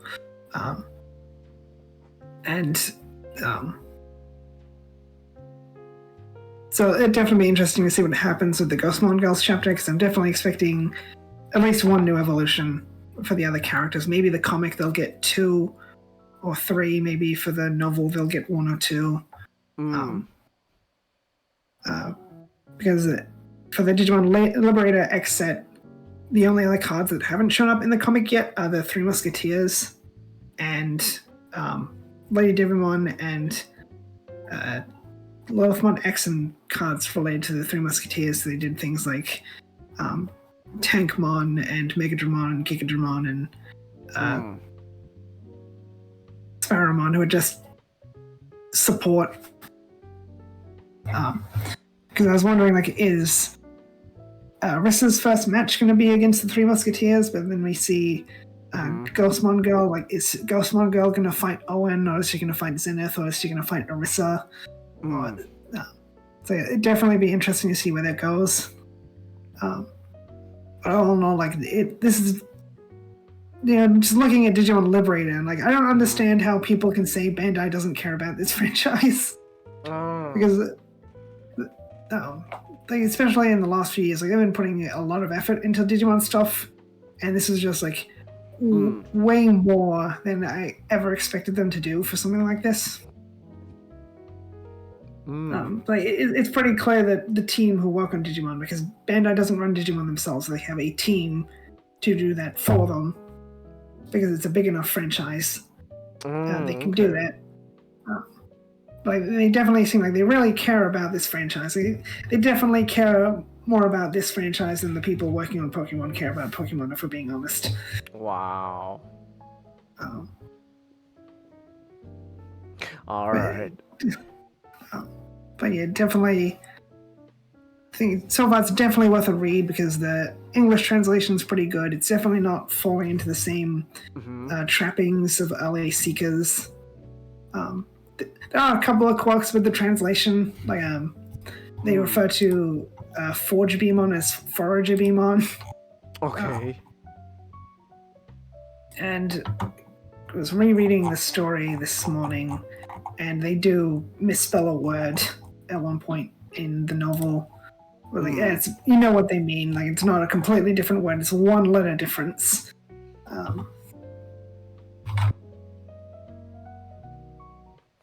All right. And I think there's one part where, like, okay, they've got to do a paragraph break, but like, it's fine. Like, yeah, it'll definitely be interesting to see where they go, because we can see from the character relationship charts, we can count all the characters on the comic side, but then the novel side, it seems like an NPC will be an important character. And we do know, I remember when they were revealing cards for X7, they showed off Sorcerymon. I was expecting Yukidaramon, because Yukidaramon typically evolves from Yukiagamon. But then we found out in the comic, one of the girls from the novel is going to have a Yukidaramon, because the I think second chapter of the comic shows off Yuki, Winner, and girl with long green hair riding a Yukidaramon at the start of the chapter. So we do know she'll have a Yukidaramon. There's another character on the poster who, like, she seems to be this girl with white hair, purple eyes. Like, I'm guessing she's the girl with the Espamon. All right. Because she works more behind the scenes with the game masters. But I remember another funny thing about the lore, like, Digimon Seeker is not really exploring information it really should.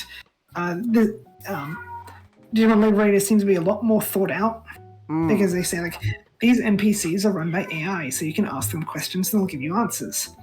And then they write down, people will come along and troll the NPCs by asking them repeated questions or asking them irrelevant information. Like, okay, this is stuff people won't actually do.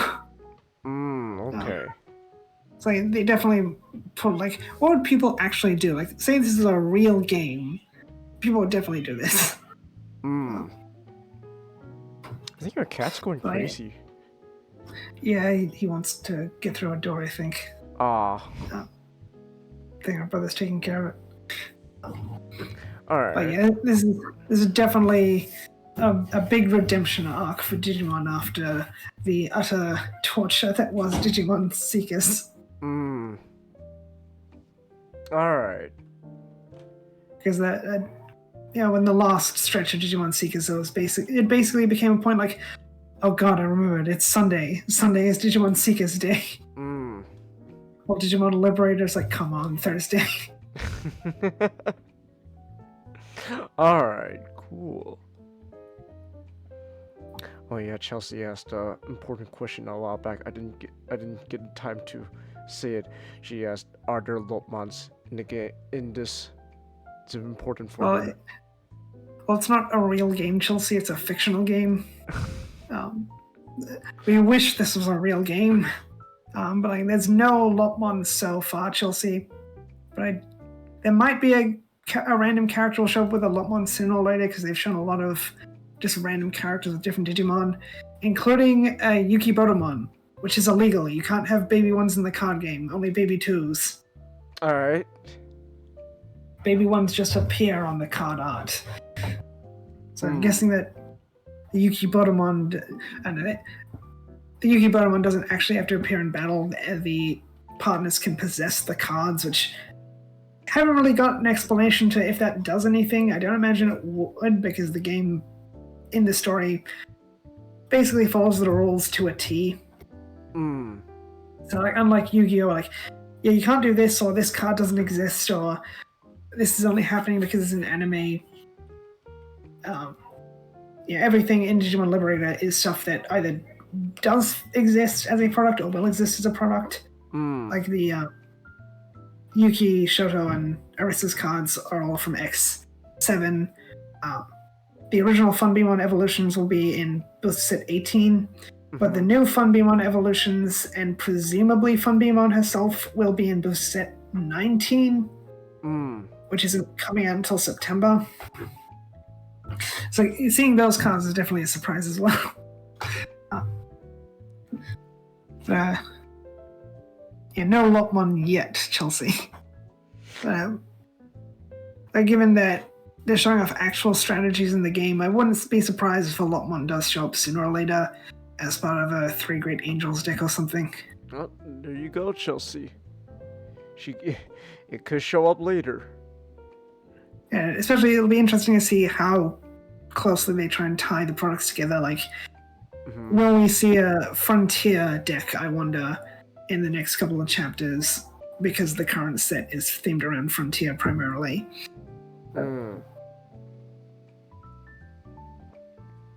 Alright.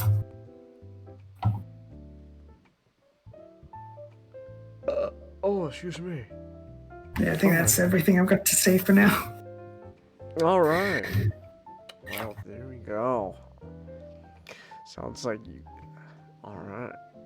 Sounds very exciting for Digimon fans. Alright then. Alright. Well, in that case then... what time is it? It's 11:30 my end. I guess that would be it. Oh, what were you gonna say? I want to make mention of this because I think it's funny. Okay. You misspell Liberator. I did? Yeah. Oh. Yeah. Liberator. Oh, I didn't realize that. Digimon Liberator. Or the Digimon Liberators. That's right. We're gonna liberate you. Ooh. Alright. Alright, well in that case then, I guess we will be calling it here. I do need to use the restroom too, so I will be calling this stream here. So yeah. What's it say? Oh, yeah, so if all goes well, tomorrow should be Sonic Sunday with Nick. He wasn't here tonight because he was he's watching Transformers Animated with his friend. Which, you know what, to be fair, I'm okay with that. It's animated. It's a great show. So, but tomorrow should be Sonic Sunday with Nick, and yeah. So, with that said, then we will be calling this podcast here. So yeah, thank you everyone who came, and we will see you all next time. So until then, good night.